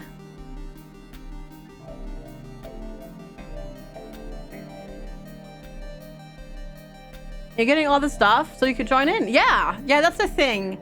That's the one thing. I have all the maps now and all the DLC, so to play with me, you'd need all of that, yes. That's extremely Earth-specific. It is. It is, isn't it? Yeah. It is very, very Earth-specific. It doesn't feel like that's Rigel 7. That's just Earth. Pet the kitty. Finn, hi. Hey, Turpentine. Yeah, I don't know. That doesn't feel... That's not even Earth-specific. That's very American. And European as well to some extent, but very American. That's true, yeah. Though, to be fair, jazz is too. Like, the emergence of jazz. That already was as well. Pizza Friday. Woohoo! Right, so we could go with wisdom and tech. Advancement. So people and coal fields or power. If we do this, they could achieve the dream of space travel in this age. With super highways now connecting most cities, it might also be a good time to think about reducing fossil fuel consumption. The Ash romanticize technology as they begin to see the rapid, drastic changes it brings about in their society. Inspired by science fiction across all media, the Ash hope to make contact with alien life forms if there's anybody out there. I kind of also just want to go super utopia. Let's go for super utopia. Because what could possibly go wrong? Oh, the Ash are able to support large residential areas with large amounts of energy. Big cities. Alright. Ooh, the Rao Ecclesias, new technology age. Awesome. Iron Age. Empires and trading states rise to power in the Iron Age. The metalworking Rao forged tools and developed the skills needed to create simple machinery. While expanding theological discourse could provide them with a sense of purpose and a moral compass, organized religion also has the potential to bring about great atrocities. What could possibly go wrong is probably written on your tombstone. Yeah, see you later, Chryseria. Thanks for hanging out. Appreciate it. Hi, Fallon. Good morning. All right, we could go wisdom. Monks transcribe knowledge in books that scholars are eager to get their hands on. As ever, rarity looks into the heavens for guidance. Advancement, which is more people and less resource scarcity. The Rao produce mighty blades by mining, etc., etc. All power. In epic dynasty wars, they use siege weaponry against each other. Your parents and your sister are going on vacation. And your brother has your sister's kitty, and they seem pretty happy. That's awesome. All right, let's go with wisdom. There we go. Push them towards utopia as well a little bit. We need to like speed up their scientific things here a little bit. Right, resource scarcity in 6,500. Right, Ash Sage Unions. Let's see what's happening here. Spaceships. Dang. All right. Fearing nuclear confrontation between hostile factions on Rigel 7, the Ash construct a spaceship prototype to send their best and brightest to the stars. Sorry about the loud noise. I made it louder because I was like, hey, we're quiet. And then it's like, nope, never mind, we're not. The preservation of the species may depend on the crew of the Ark ship. How? How are we so afraid? Look how nice this planet is. There's a potential war casualties is basically as low as it can get. We're 49% towards the utopia. I feel the text does not match up with what we just read out there. All right, epic project, can't do that. Regular development. One Ark ship is completed and the crew begins a centuries-long flight towards the TRAPPIST system with those on board hoping for a better and safer future. How is this bad? I mean, the only thing is this. The resource scarcity is spoopy. But besides that, excuse me, we're doing really well. I feel like that text does not match up with how well the planet is doing. The Ash mismanaged the project and lose interest in completing the Ark ship. The giant unfinished hull orbits Rigel 7. Nah, let's go to space. What could possibly go wrong? Oh, now we have a new civilization, which is the Ash Ark ship. Yeah. Well, apparently they're very spooked about things. All right, the Ash Ark ship begins its journey from Rigel to the TRAPPIST system. So yeah, so there now we have three actually. We have the Sage Unions, and then the ship that's traveling there, and the Rao. The Ash logistic officers are optimizing the efficiency of the Ark ship system. Have a wonderful rest of your day, Shiva. Thank you so much for hanging out. I really, really appreciate it. Have a good one. Thank you so much for hanging out. I'll see you later. So yeah, this is actually really funny. Because on Dog Star, an ocean-based life form evolves into land. Where the heck is Dog Star? But that's really, really funny. Because for some reason, all of the civilizations that are making it are, galactically speaking, are really close to each other. Oh, it's serious. Of course. Kind of my... Yeah, why would you call it that? That's so strange. Why would you call it dogs? That's so strange. That's very strange. Also, apparently I can't get out of this now. On Darkstar, an ocean-based life form evolves into land. A freak mutation creates an unusual life form in the land region of Darkstar. I can't get out of here right now. I'm trapped in here. There we go. Yeah, it's a tutorial. I don't think that it's like that because we're in the tutorial. I think we're past the tutorial now. We haven't had a tutorial in like a tutorial message in like 45 minutes. Ash growth. Zero gravity gardening. The crew is experimenting with growing plants from Rigel 7 in the zero gravity areas of the Ark ship. If successful, they will be able to feed a much larger population. You didn't test this before you went on the Ark ship? Oh, look, it's a little ship. They didn't test this before they went on the ship? What utter idiots. What utter idiots. Hi, Froggy Frog. They've been eating each other? Clearly. What idiots. Why would you not test that before? The Zero-G gardening project is moderately successful and adds enough surplus food to slightly increase the population. Can't do that one. Or it's a dead end. The plant out of Rigel 7 does not take to zero gravity. No, we'll go with regular development. There we go. And then we'll get resource storage up. It was a government rush job. Yeah. Ultra idiot seems right. I know, right? Right, we'll get you to science. The Ash Ark ship relay computer systems compile fascinating new data. Oh, let's lower the potential casualties. They were kind of in a big hurry. Yeah, but that's the thing though.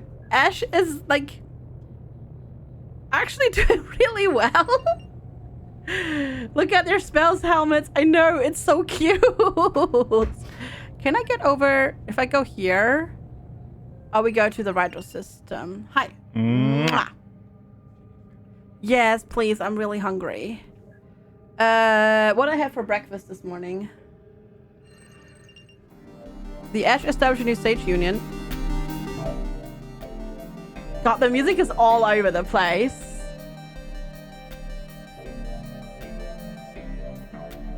On Rigel 7, Ash City planners established new resource management methods. Okay, cool.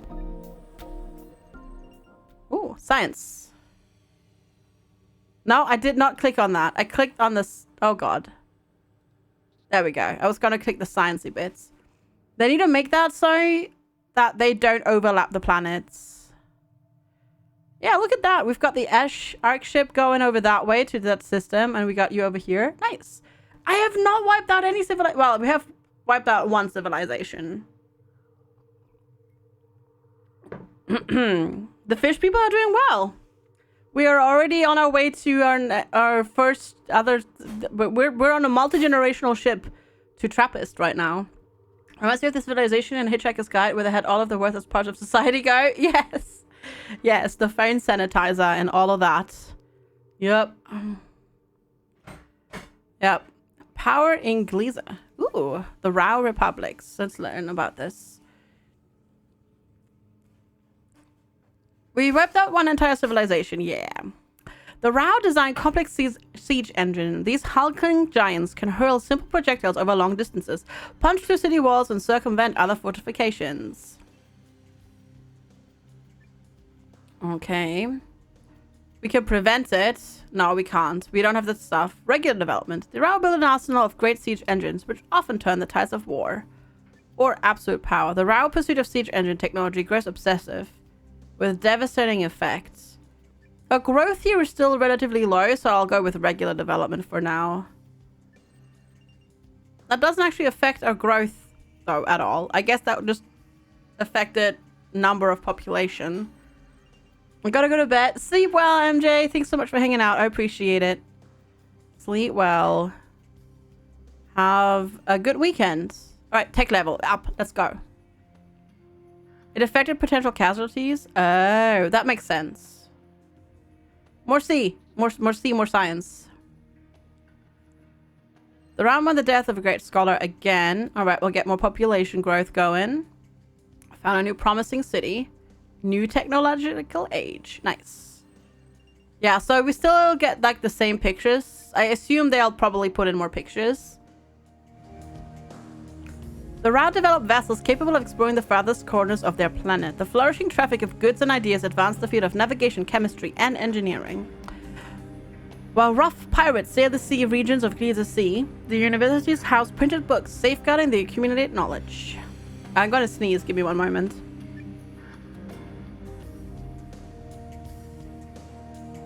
All right, double sneeze. Nice. We could go for wisdom again. Push, tech, and utopia. Thank you, Chad. The discovery of new lands and peoples inspire the route to examine social and scientific principles, advance resource utilization and population. They encourage the route to engineer larger vessels and better food preservation, or they craft new weapons to conquer, plunder, and wage war. Thank you, Voodoo. I'll go with wisdom. I'll go with wisdom. Okay. Because basically what we got to do is we got to catch up these folks to the Ash, basically. That's what we got to do. Oh, hey! On Earth, an ocean-based life form evolves onto land. Oh my. A formerly populous species is exterminated by an aggressive predator on Tau Ceti 3. Again! That's what already happened to them. Thank you, Lex, for feeding me. Appreciate it. Enlightenment and Rigel. They look all very human. The Ash have disenfranchised... Jesus Christ! Oh my god. These not equalized sound levels are driving me up the wall. Hi, wizards! Good to see you! That, yeah, I feel like that should have been fixed before release. Because it's like all over the place.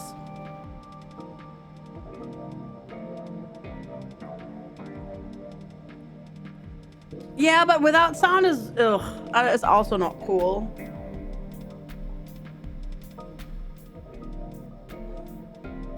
I mean, we could have our own music on, I guess.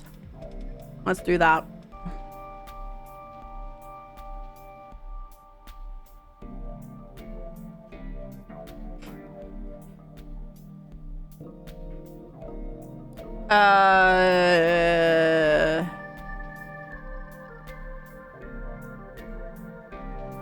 This literally does nothing! It does nothing! What the heck? It worked before.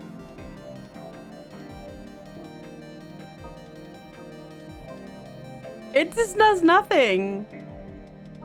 Okay.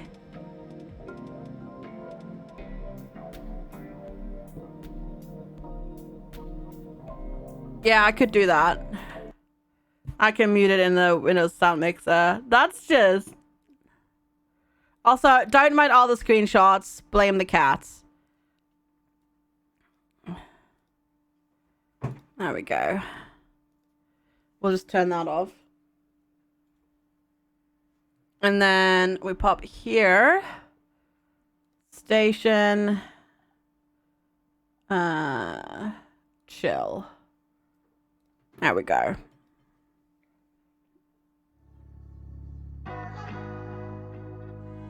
That's better. Hi, Dizoos! Could be why it jumps so much. Yeah. It's definitely... It's very early access, yes. Mm-hmm.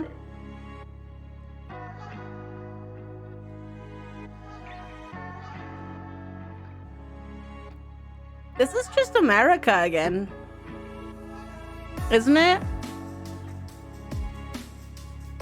This is just America again. This is not reflecting what our planet is like at all. Because we're on 49 9% utopia?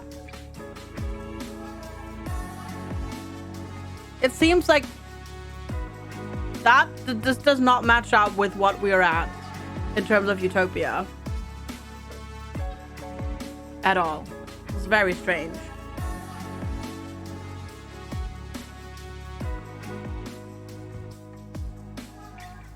The Ash have disenfranchised ethnic minorities and legalized racial discrimination against them. Resistance campaigns and grassroots protests against the state students are rising all over Rigel 7, demanding the abolition of segregation laws and the end of structural racism.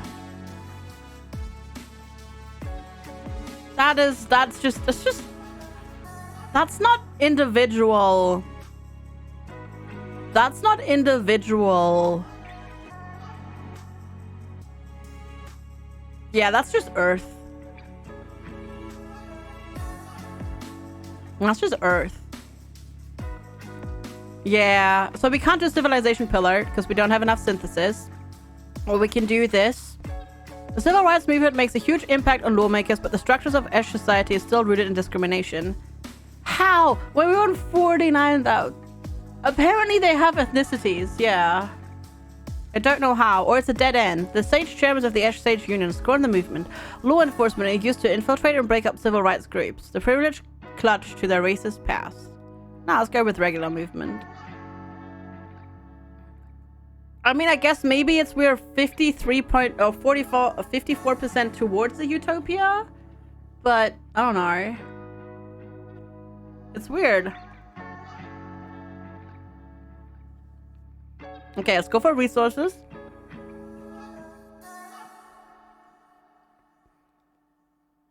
And then tab out of that. And the ship is happily traveling to Trappist. Good.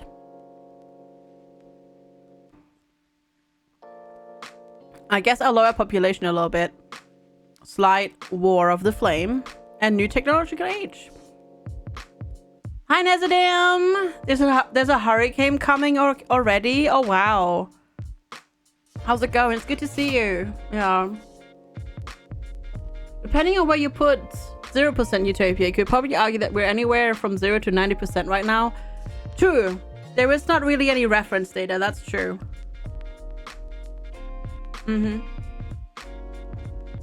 That's quite true.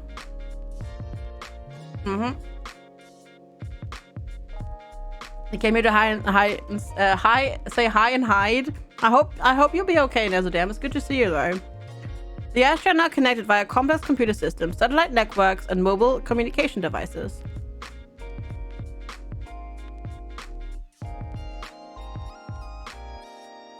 We could push towards more wisdom. With the dawning of the internet, Ash all over Rigel 7 have unprecedented access to information or advancement. Ash continue their exploration of space with renewed vigor. Navigating the pitfalls of mass consumerism, city planners explore possibilities for genetically modified crops that are safe to eat and sustainable, or power. The Ash create new tools to defend themselves, harm each other, or attack other species. I feel like we don't need that, so we'll just go with 0. I'm excited for Windows 11. From what I've seen, no. I don't like Mac OS or anyway. Like, I don't like Mac OS at all. And Windows 11 just looks like a Mac OS. I don't know. I'm not a fan. Digital age technology let the Ash optimize their access to all resources on Rigel. Lower potential war casualties? Hi, iPunch. Good to see you. And again? The social engineers of Rigel 7 inspire the Ash to live peacefully. Tech. Okay, once again, I can't get out of this. Right, synthesis. Do we live inside a computer simulation? Do we now? I know. I clicked on the white plus skulls. I know. I've already commented on. Oh, well. I already commented on that and how that is weird compared to the other icons. The Ash Arc ship's navigation instruments alert the crew to an obstacle. The Arc ship is swathed in a vast cloud of pulverized space junk. The ship's unshielded thermal protection systems are highly vulnerable to microparticle damage, and the vessel will enter the cloud in a matter of moments.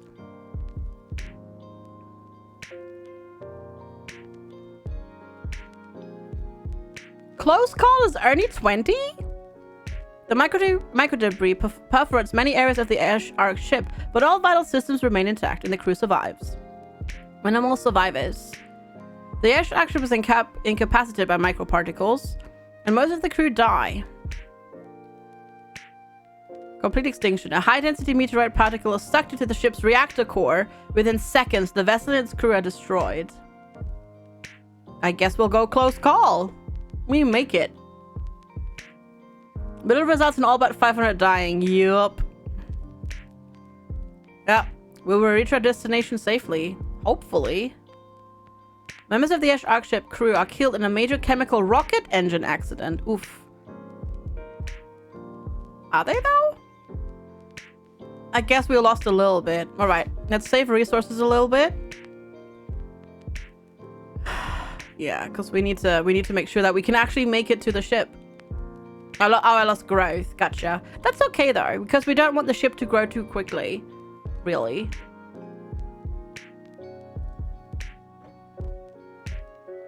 Okay, we can do that. An external planetoid enters an orbital planet pattern in the TRAPPIST system. A new plant species grows abundant on the surface of Virgo. Okay. Volcanic activity brings forth a new island from the oceans of Earth. RAW Assemblies development events.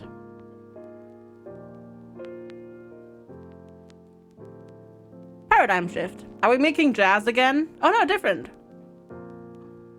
Powerful assemblies establish naval trading routes across the oceans of their home planet. A powerful stock company is funded as a result, with an aim to forming a maritime trade monopoly across the most lucrative regions.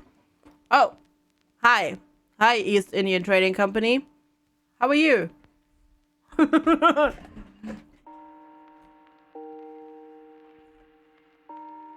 Okay, we can... Luckiest one, thank you for the follow. So we can't do the cultural ascent. I can't afford it. Hi, Narrative Zero, good to see you. We could do cultural expansion though.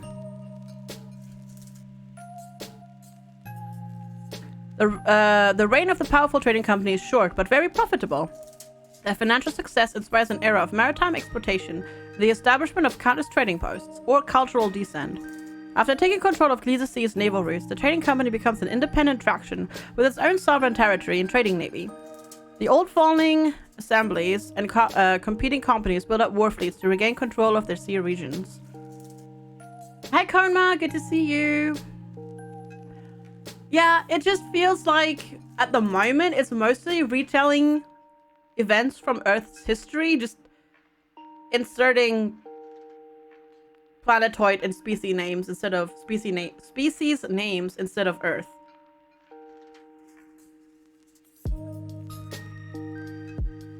We'll go cultural expansion. Oh god. We need to get to the next age here. Tech.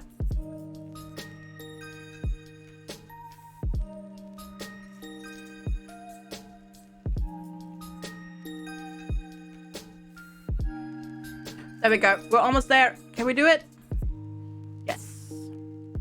Hopefully that should leave us. Right, RAW assemblies have reached the industrial age. The RAWs start to study electricity, steam power, and machine manufacturing in the industrial age. Harnessing the power of radio waves might allow them to send signals into outer space, but this civilization could accidentally eradicate itself as weapon development thrusts forth. Interference with the planet poses a serious threat to the ecosystem. Yeah.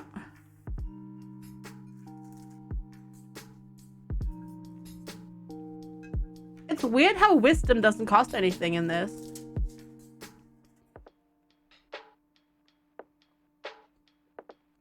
It feels this should cost something as well.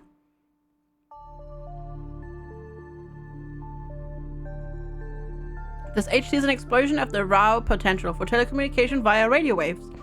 Mass-produced goods, including new medicines, could improve the lives of many. Advancement? Hard work and ingenuity are needed to manage rapid urbanization without critically harming the planet. Yeah, I'm feeling wisdom as well. Let's do wisdom. I think cost a bit flipped. Yeah. It seems like it. I agree. Like the costs are, or at least it should both cost something. I feel both, but I guess they can't do that. Because what if the player doesn't have any synthesis at that point? I would be forced to take the bad thing. No, they could totally do it.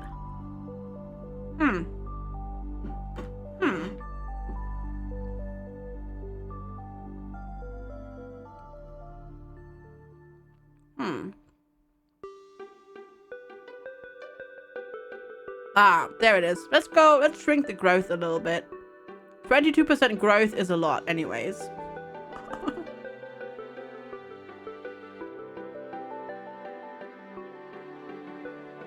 They do so far. I agree, Death. Round music albums represent harmony. Ooh, all question marks. Let's go. Is it possible that around other stars in the galaxy there are planets like our own? The Ash Sage governments. But to be fair, maybe I'm just playing them all the same, Death. Maybe it's because I am the one playing them and making them all do the same thing, which is why they feel so similar. Ash engineers start injecting pressurized liquids into the deep rock formations of Rydra 7 to gain access to fossil fuels trapped in the sedimentary shale. This technique uses huge amounts of water and releases methane into the planet's atmosphere. The Ash Sage governments want to implement large-scale fracking. No, don't frack. Bad.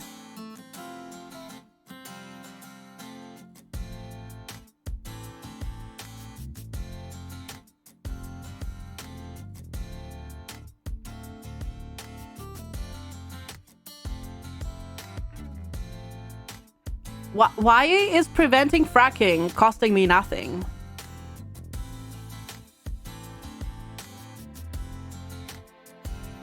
It feels like the cost there should be flipped again. That's very strange. Regular development. Okay, prevention. Just prevented. Protest prevented. Regular development. The Sage governments of the Ash are at odds with each other about the use of hydraulic fracturing. In many parts of Rydra 7, fracking is restricted, but other Sage governments take full advantage of it. Have a wonderful rest of your day, Secure. Thank you so much for hanging out. Maybe because my utopia is so high. Yeah. Hi, Rexy. Maybe we'll prevent it then. Screw it. Screw spending stuff on that. I don't need to.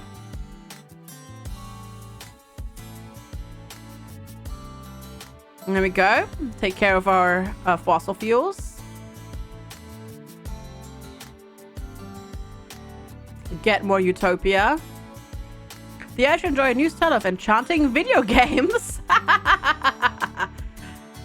We'll get our growth rate up. More utopia. More enchanting video games. More video games. Everybody gets enchanting video games. Why not? Ash Arc ship. Ash efficiency. A protocol implemented by a brilliant logistics officer could lead to far better management of resource storage on the Ash Arc ship. Can the onboard relay computer handle the instructions? We can make it a civilization pillar. The logistic officer protocol is extremely effective and forms the basis of the new operating system. Regular development. The relay computer needs to calculate the day-to-day operation of the Ash Arc ship's journey, but can still run the complex logistics officer protocol on the side. Or the relay computer crashes, and after this incident, the engineers of the Ash Arc ship never let a logistics officer touch their operating system ever again. Now we'll go with civilization pillar, because we need to make sure that our resources last us. Holy crap! Wow. That went from 75 to 550 years, because we need to make it all the way to Trappist. We're only like about halfway there, because we're traveling from here to there. Let's go with science.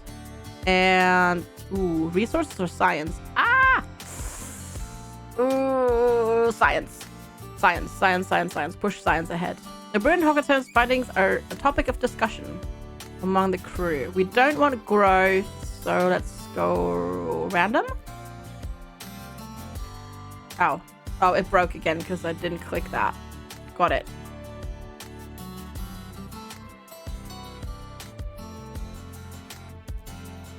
Go for synthesis. A new Ash Arc ship Sage. That's a mouthful. Ash Arc ship Sage Captain. The duration resources allows the combination of population and resource score. Yes, yes it is. It is indeed. Oh, the Rao democracies. Oh, hey. They're now Democrat. Okay, cool. Democracies. Sure. Nuclear age. When rocket technology begins to take off, the race for space dominance among the emerging superpowers of Gliese Sea is on. The threat of Rao extinction looms ever heavier on the horizon as they delve into the secrets of the atom. Meanwhile in suburbia, okay, it's the same thing, rock and roll. Okay, it's not very unique yet. Like, the civilizations do not feel unique. So we can't go with wisdom. We don't have the power. We don't have the points.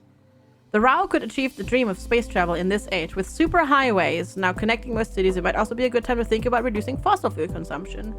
Or we're heading down further down the warpath. The Rao can expect to see assault rifles, jet fighters, and napalm. Not to mention the nuclear. No, we'll just go with the normal advancements. The Rao are able to support large trading areas with large amounts of energy. It's not quite as big as a utopia as the Ash are, but it's still pretty good. Ash say, oh, more spaceships. Nice. You know what would be super funny? If we build a spaceship on Ash, now that, you know, like 200 years after the generational ship left, and we build a spaceship that's faster than the generational ship, and then we just go to Trappist and then we just wait for them to get there, and then we'll be like, hi! Long time no see! The Sage governments of Riker 7 joined their resources to achieve an advanced technological project. An interstellar exploration spacecraft able to reach the Gliese system. Ooh, this vessel can house thousands of Ash Explorer who will be preserved in suspended animation. Oh no, we're going the opposite way. We're going the opposite way. We can make it an epic project. I don't have enough synthesis for that. Regular development. After many years, the construction project is completed and the Ash Explorer set course towards the Gliese system. Gliese is where the Rao are, by the way. A long dispute about funding and mission goals break up the international coalition. Without global support, the space exploration project is never completed. No. Go to Gliese. Let's go. Let's go, baby. Let's do this. The Ash exploration vessel begins its expedition from Rigel to Gliese. Tech. The digital computer systems compile fascinating new data. Preserve resources. They're optimized by the Ash engineers. We can go for more utopia. Oh yeah, the suspended animation, so there's no procreation, so there's no growth. Time to invade? No, we're not gonna invade. A decorated Ash exploration vessel Sage commander retires, but they're in suspended animation. How is he retiring? How does that work? That makes no sense. That makes no sense. Cat, there is no space for you there. Go over here. Go there. Go there. Go where it's nice and comfy. Go. Go on. Sorry, my cat is being a butt. Go. There you go. I'll just go for synthesis. There's still crew. Yeah, I guess so. I guess maybe that might be it. Ooh, Ash exploration vessel. So we have a spaceship here and here. No. No, cat. No. No. How does anything happen with cryosleep? I have no idea. Space battle simulation. The engineers of the Ash exploration vessel try to use the exploration vessel's computational capacity to generate a very detailed space battle simulation, in case there are any hostile encounters in Gliese. Is there winning and losing? The win condition is achieving four civilizations, making it to like space travel age and getting galactic unity. That's like theoretically that's the goal, I believe. All right. Prevention. The simulation is too complex for the Ash exploration vessel's computer system. After a near collapse of the digital infrastructure, the commander bans military simulations. Why is spending both points and not points increasing potential casualties? That makes no sense.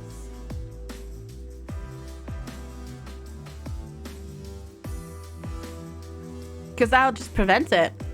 I guess you do it if, I guess, people in Gliese were hostile, but they're also pretty good and not hostile. Another person going into retirement, sure. Ooh, evolution event. Ooh, who's Ooh, Soul, save your life on Earth. Ooh, hoo, hoo. Earth has come into play. A life form on Earth started making simple tools and developed a rudimentary language. Who are we gonna go with? Who are we gonna go with?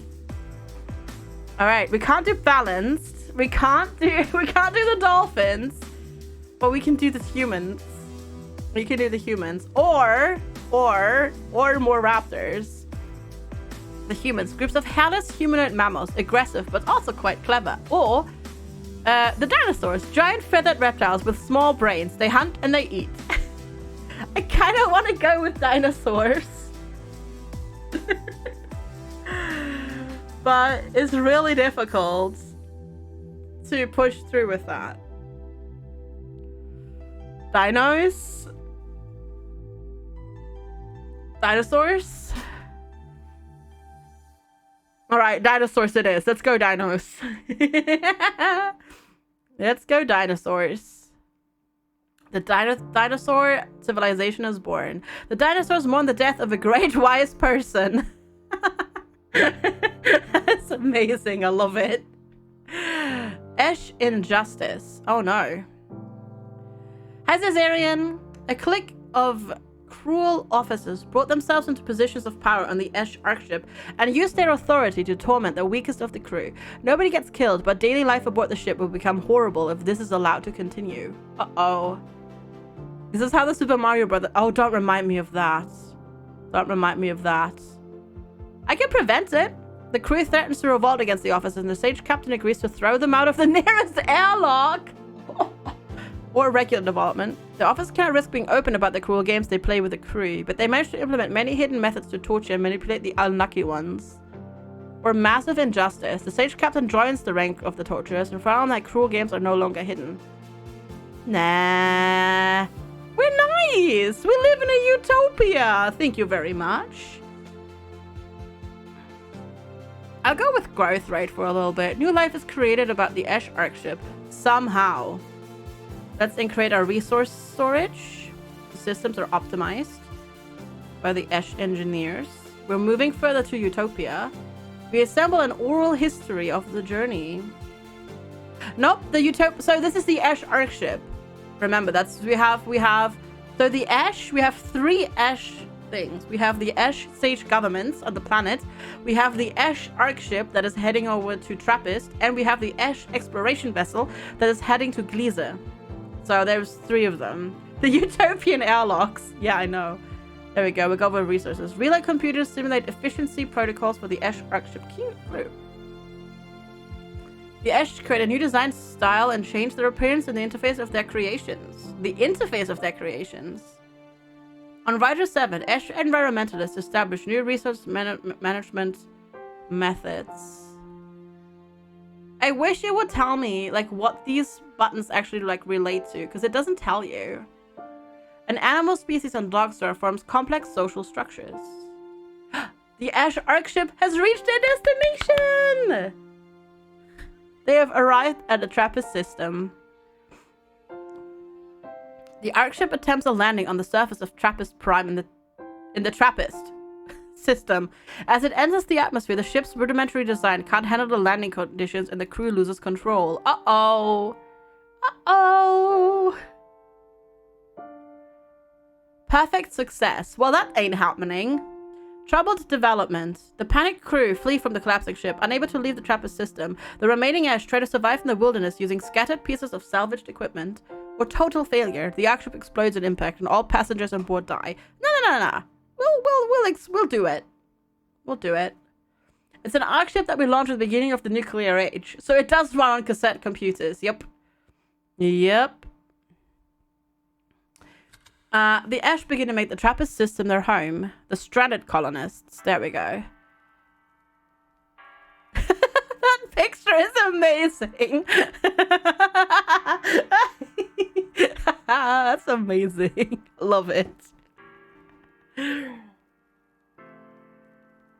It's like a shrimp person. Did we select total failure? Nope. No, we went with the medium. The colonists of the Trappist system start to expand their living environment. With the aim of the Ash stranded colonists to promote growth in a major colony, plans are made to construct many new colonial bases.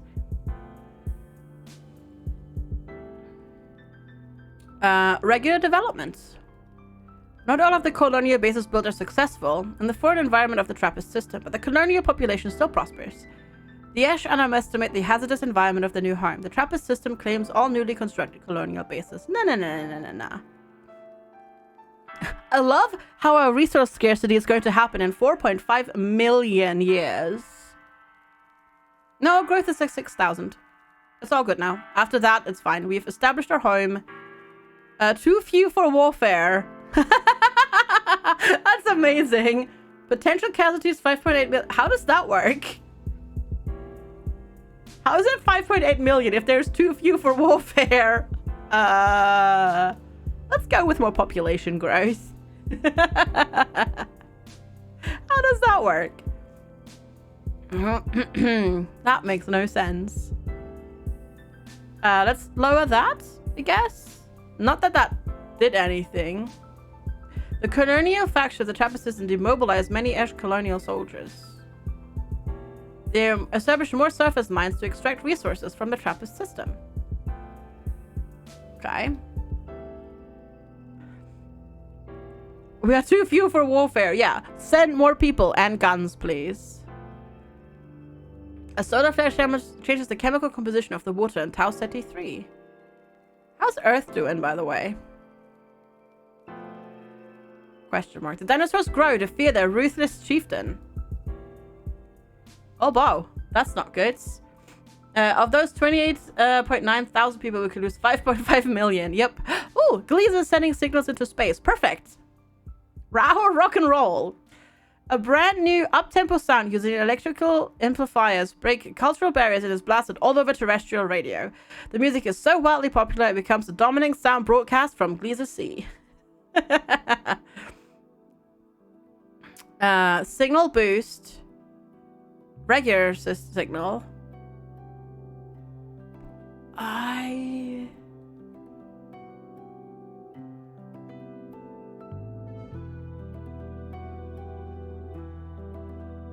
Why is that 0?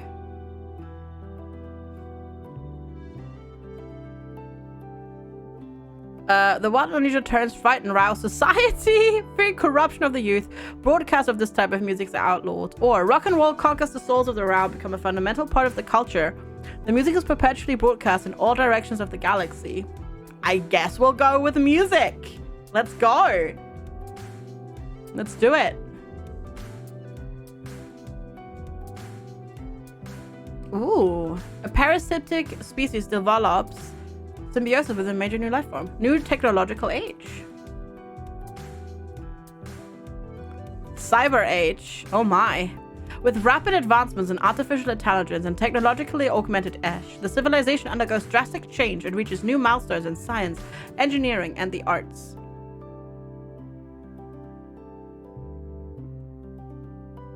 Wisdom.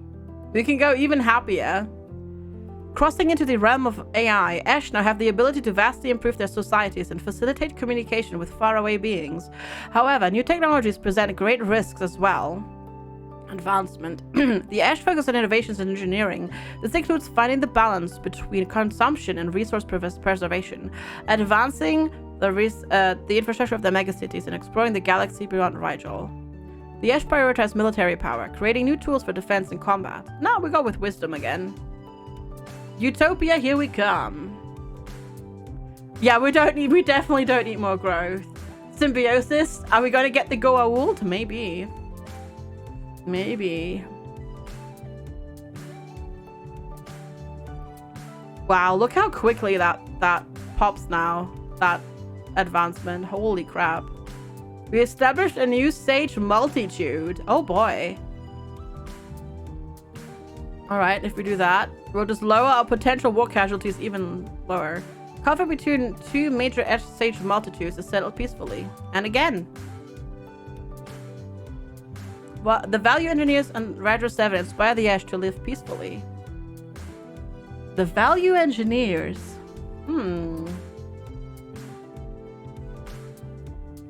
No. Ash exploration vessel. Ash knowledge. During the centuries-long journey of the Ash exploration vessel, the onboard computer is able to collect a vast amount of data about the galaxy. After careful analysis, the Astra experts make some outstanding observations. Main objective, regular development, or dead end. The Astra experts argue for many years over how to interpret the data and can't settle on any explanations. The observed data allows the Ash to deepen their understanding of the universe. Now, we'll learn more about the universe. Lower potential casualties.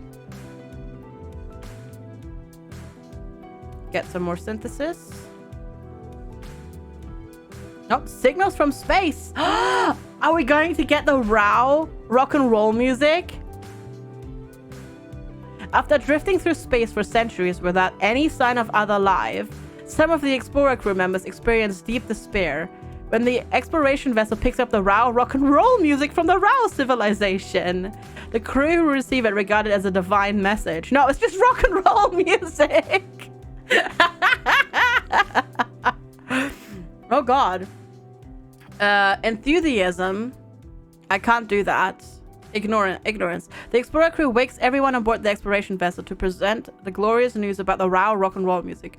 Thinking the isolation has made them hallucinate, the other forced them into cryosleep or hostility. The spiritual obsession with the RAW rock and roll music turns the Explorer crew into fanatics. Astra experts try to decipher the meaning, but this is branded as a sacrilegious act, and the Ash exploration vessel is on the brink of a holy war.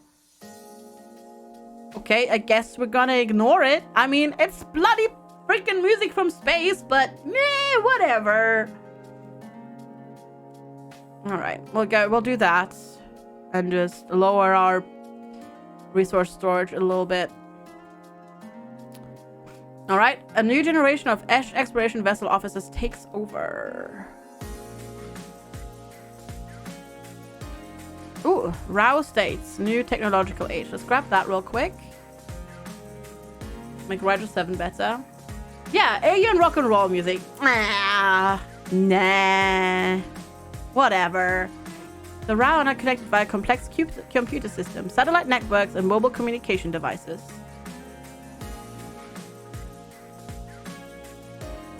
Alright. We can't go for wisdom. We can go for advancement, though. The RAW continue their exploration of space with renewed vigor. Yeah, let's do that. And then just collect more synthesis. More synthesis. There's a bit of the board game, small word to it.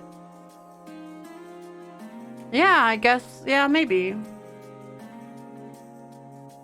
In Ross, a storm the size of Virgo forms over a gas giant. Hi, Superwoman. Oh boy. You're just scaring away everybody now. RAW mechanized infantry lay down their assault rifles and plan in the art of war. This is so horrible right now. You're ruining it so much. It's such a chill game. Take on me. I'm just gonna take my headphones off for a little bit. There we go. All done. Right, dinosaur tribes. Let's go. No, Ooh, no, a great war on Earth. No. The dinosaurs collect the heads of their defeated foes. These trophies are very prestigious, and further conflicts are started in order to obtain more of them.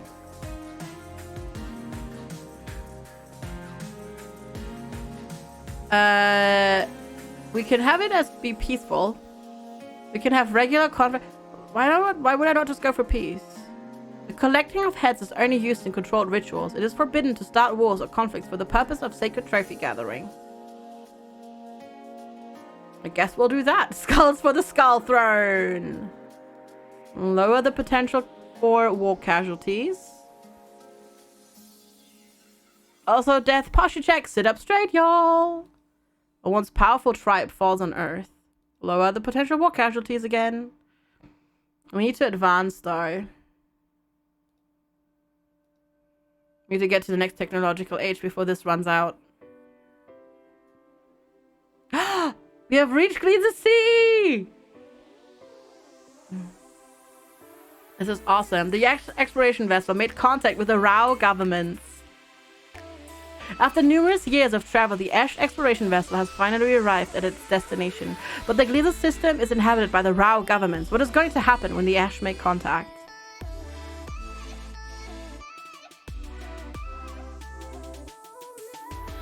Cultural exchange. The Ash land on Gliza Sea and try to directly communicate with the Rao presidents. Aggressive reaction of Rao. 39% ethic value. What does that mean? What does that mean? Observation. Shamio!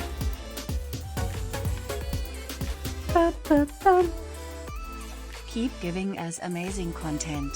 Love the stream. Love this community. Love you, FG. I don't know what this means. Aggressive reaction of Rao, 39% ethic value. I don't know what that means. Shamlio, thank you so much for your 11 months of support. I really, really, really appreciate it. Thank you so much for keeping up your sub. Almost a year, and thank you for the kind words. Very much appreciated. How are you doing today? Based on how much they match in war casualties in Utopia, I think so too. But that needs an explanation. Say it back. Aw, I love y'all too. There you go, Convo. That needs explanation. But we're going to do an exchange. Let's see how this works. They're getting to know each other. The Ash and the Rao exchange information about each other. After years of intense communication, the Ash exploration vessel... After years of intense communication, the Ash exploration vessel continues its journey to another star system. Oh, they just keep going. Oh. Alright, so I can't do mutual enlightenment. Oh, that would be lovely. But I can do shared resources. Reluctant to share secrets, the species still agree to help each other. Before they continue their journey, the Ash enhance the infrastructure of Gliza Sea, and the Rao give them valuable resources. Or, they leave sea after tensions grow between them. And the Rao governments... them and the Rao governments. Both parties expand their military capabilities. No, we'll share our resources. Yeah, no, that's great. Yeah, this is bad though. Alright, let's go for resources. All the environmental measures. Utopia. We definitely need to do something about this though. Let's lower the growth a little bit there. And then we'll go for synthesis. Yeah, this is a problem. 150 years, that's a lot. That is a lot if you think about it. Enlightenment and Trappist. The Ash colony is full of hope and passion for building a better world. The engineers among the colonists argue for decades over how to shape this world into a paradise for every Ash.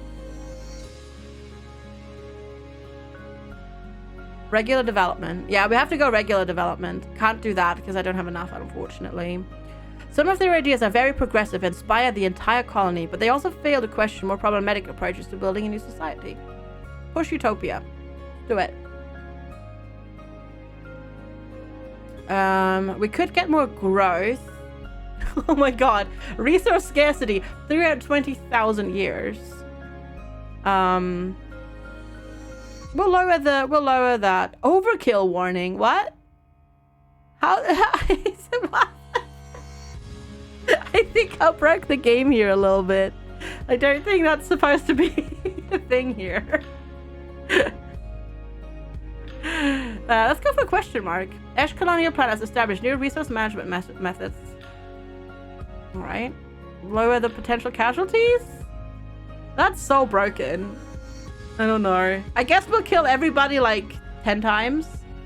20 times? We'll kill everybody 20 times. Yeah. Ooh, new technological age on the Ash exploration vessel. The Cyber Age. With rapid advances in artificial intelligence and technologically augmented Ash, the crew of the Ash exploration vessel undergoes drastic change and reaches new milestones. Hi, phone target. Good to see you. We can go for wisdom and push technology and utopia. Or the explorer crew prioritizes military power. Nah, everybody's friendly in this universe. We'll go for utopia. The interior is completely redesigned. Nice. We do need resources though. Several Ash exploration officers are removed from their posts. We don't need population growth. Good morning, Growlcore. How's it going? Good to see you.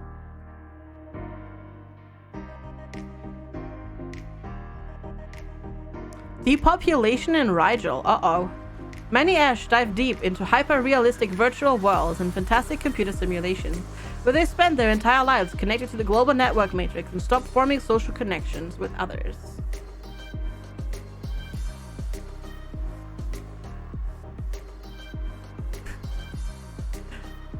I think pushing for utopia breaks the game.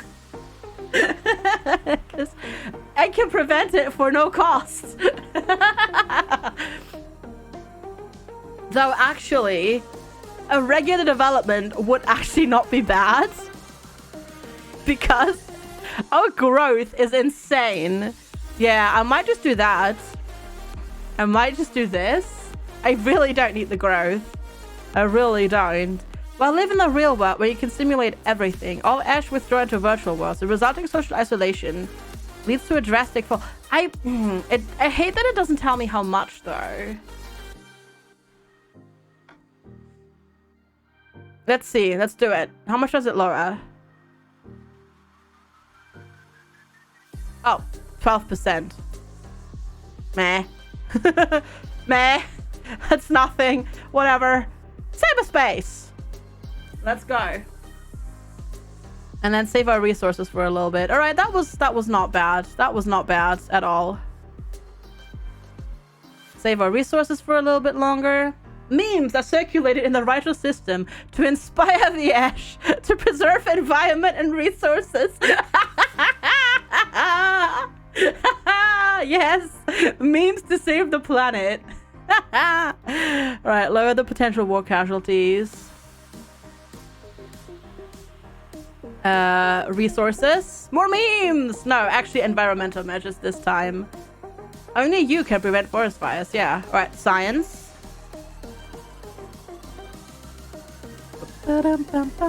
More science. We're almost there, actually, with them. Dinosaur tribes. Ooh. Oh, God. Extinction and soul. Yeah, they're not doing so hot. A massive asteroid breaks apart when entering the atmosphere of Earth. Fire rains down from the sky and threatens to destroy the world.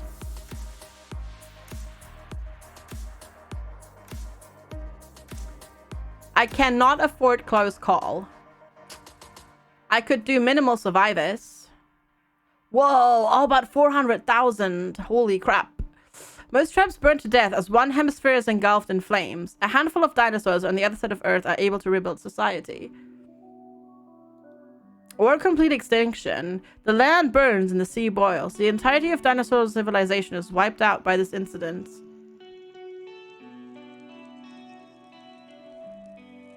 Yeah, I think we're gonna grab the points. Sorry, dinosaurs. This planet was once inhabited by a species called the dinosaurs. An ice age drastically alters the climate on Earth. Extinct plant biomes slowly transform into fossil fuel reserves. An external planetoid enters an orbital pattern in the solar system. Fluctuation in solar central star leads to a change in its color spectrum. I currently can't get out of this right now, by the way. Yeah, I saw Superwoman, thank you. Dynamic wind patterns create marvelous structures on the surface of Earth. Ooh, the Ash Sage Multitudes, a new technological age. The Solar Age. This doesn't look like very efficient growing. Overcoming previous limits of propulsion and engineering, Ash are now able to build ships capable of exploring and colonizing their own solar system. Advanced AI are built to escort them on their journey, while mastery of genetic engineering allows Ash and their crops to adapt to the new colonies. So we could go for advancement, or we could just push again for more wisdom. Like a museum plant zoo? Maybe. Techniques are developed to allow terraforming, colony construction, in even the harshest environments. Orbital space apps develop tech to allow Ash to expand further. A fleet of city-sized battleships patrol the Rider system. Nah, let's go with wisdom. Gotta push for that utopia.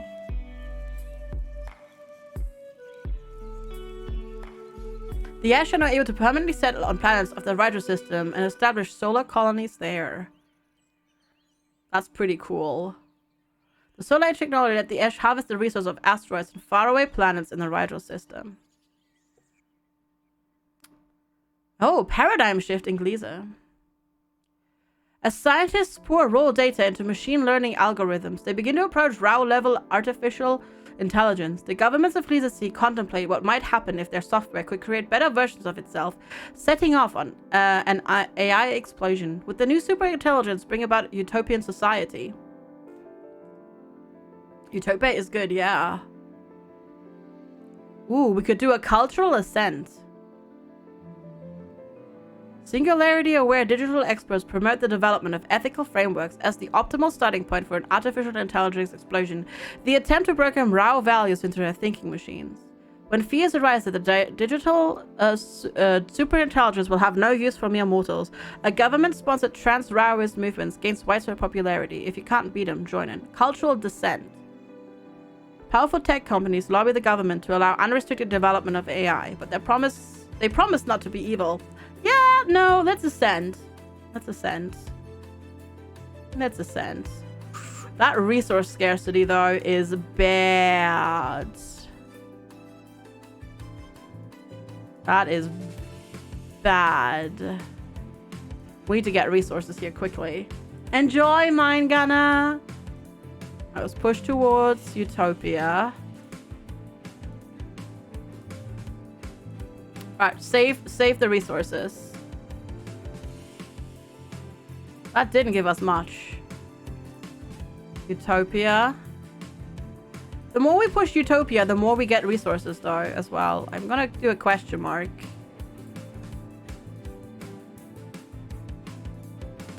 I mean, this is still holding steady, so that's good. Signals from space. Rigel is receiving alien signals. Oh, it's the rock and roll music of the Rao civilization. Robotic servants with sophisticated sensor systems pick up Rao rock and roll music of the Rao civilization. That's so doubled. Like, why not just Rao rock and roll music? They treat its description like any task given by their Ash masters and are able to interpret the message. Enthusiasm, ignorance, or his solid host. Well, we can't be happy about it. So we can ignore it again. The Ash just don't like Raoul rock and roll. They just don't like it. They just don't like it. More memes for resources. Yep, rock and roll music from space. Nope. Nope. No, the Ash just don't like it. No. We just don't like Raoul rock and roll. The borders of the Trappist colony are disconnected from the law of established Ash-stranded colonists. Colonists and outcasts compete over valuable planetary resource fields. Personal justice and revenge is commonplace in the colonial frontier. We can prevent it.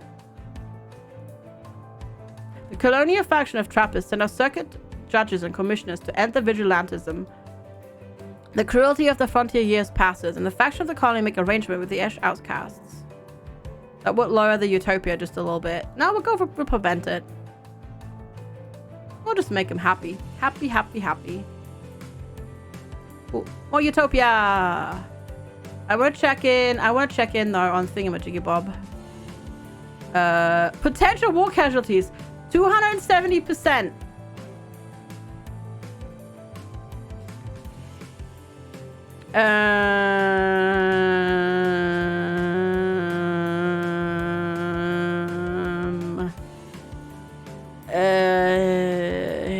How? Let's lower that, I guess, a little bit. Push the science. Yeah, if they start so much as one war, everybody is dead.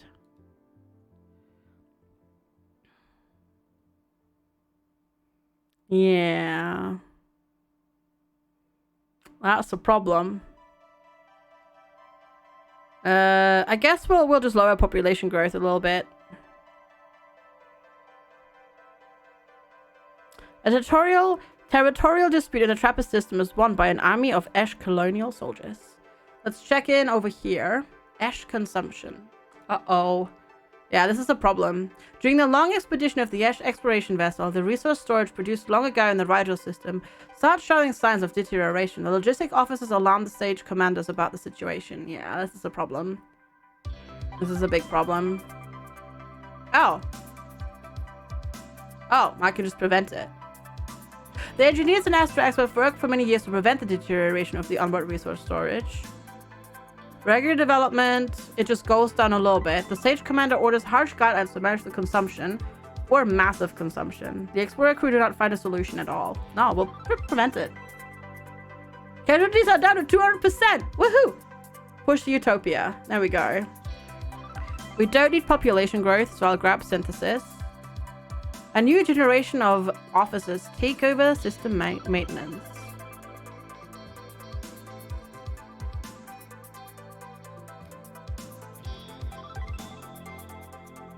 I feel like, so I never played the demo for this myself, but I feel compared to the demo, it's a lot easier. A new generation of Ash exploration vessel officers take over system maintenance again. Pop out here. How is Rao doing? Not well. Not well.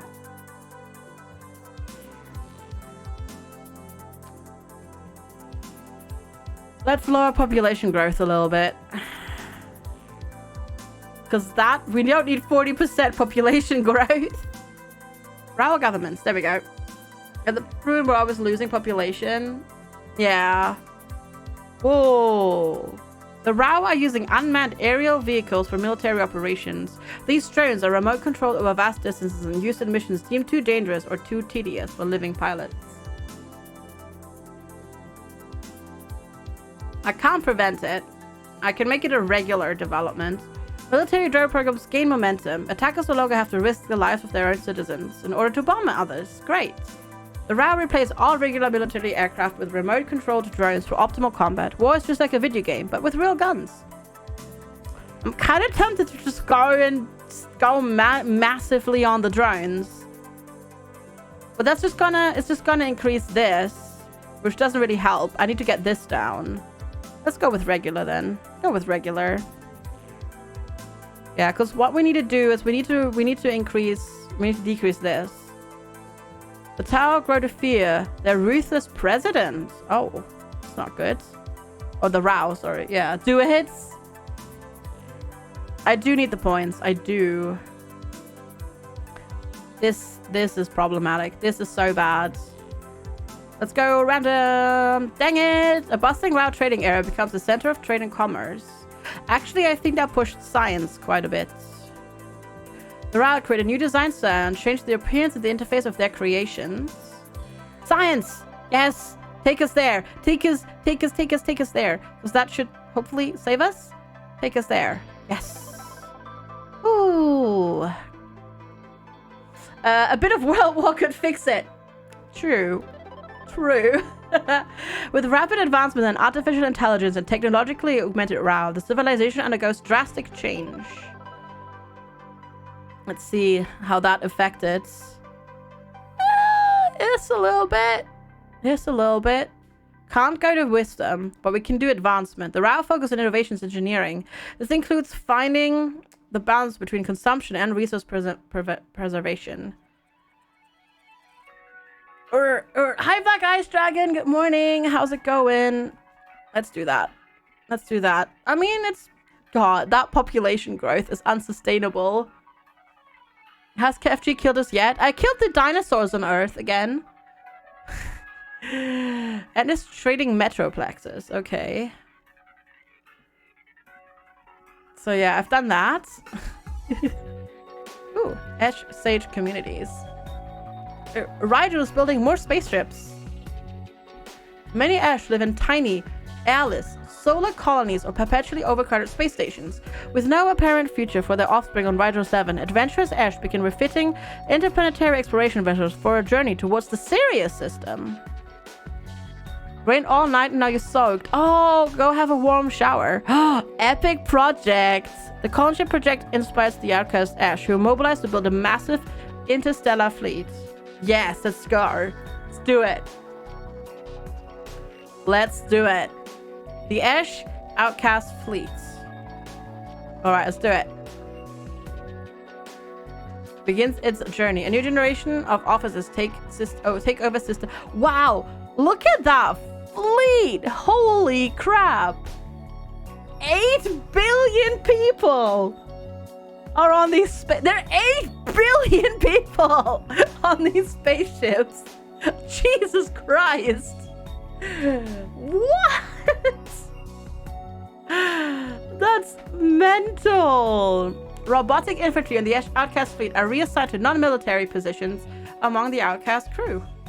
That's crazy. Whoa.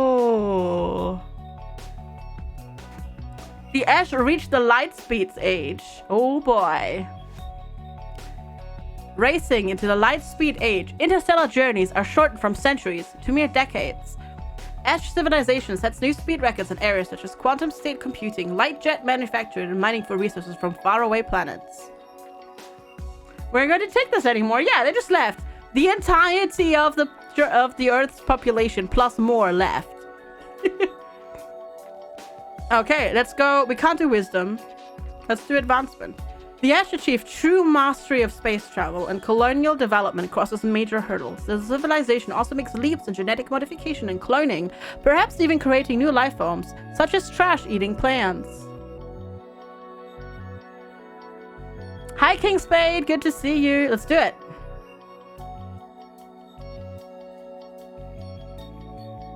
The Ash are now able to create extraplanetary cities everywhere in the Rigel system and could colonize gas burns and even the corona of their star. That's pretty cool. Also, you know what? Playing this just makes me want to play Stellaris. How are we looking here? 283. That's gone up.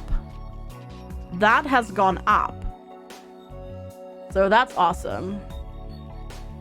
Oh, great. Yeah, lower population growth, please. 46% population growth. Ah! Hi, Bits Bacon. It is, isn't it? Yeah. The Ash Outcast fleets. Transporter destruction. Uh-oh. The shielding of the fusion reactor on the Esh Outcast fleet develops a tiny, undetected fissure. Any expansion of the breach could trigger a chain reaction and possibly destroy the entire refitted transporter. Uh-oh. Uh-oh. Close call. Complete extinction. I guess minimal survivors it is. Minimal survivor. 7.6 billion. Well, I'm glad they took 8 billion with them. Oh my god. A shrewd robotic technician becomes aware of the expanding fissure and can slow the breach while at least a couple of Esh enter an emergency bay far away from the danger. The delayed explosion still wipes out most of the outcast crew. Yep. Rip. Now we need to get our growth up again, because now we're losing people. Right, potential war casualties down. Yeah, now we need to work on getting that back up there. Resources. Optical computers simulate efficiency protocols for the Esh Outcast fleet. Outcast crew. And again, the support systems are optimized by the Esh robotic technicians. Yeah, we need to get growth in here. Like, ASAP.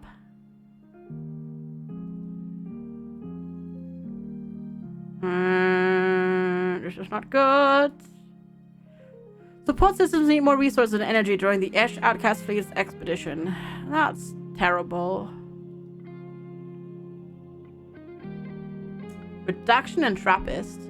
The faction of the Esh are urged by colonial planners to reduce the consumption of resources.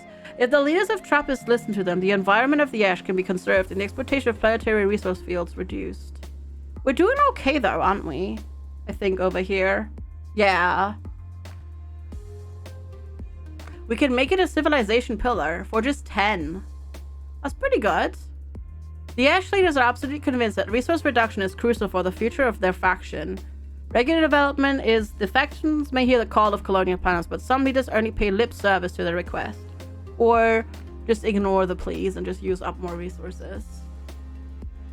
It's already maxed out. That's true, it is. It is actually. We could take dead end, right? Because it's not going to reduce it. Right? If I do that, it's not going to go down. Yeah, let's take the 3 points. And take the science. How is that not enough science to push us to 100%? Come on! Alright, new technological age. The Esh are now connected via complex computer systems, satellite networks, and mobile communication devices. The entire galaxy is just Ash. Or Ash. Or Ish. However you want to call it. Wisdom. We could push wisdom. I kind of want to push advancement, though. Mostly for the population growth. The potential of all casualties are still amazing, though. 172%. I don't know how. I don't know how that's possible. Let's go for that. The work of the previous iterations of colonists inspired the Esh to explore new areas, preserve the resources of the colony, and advance the infrastructure.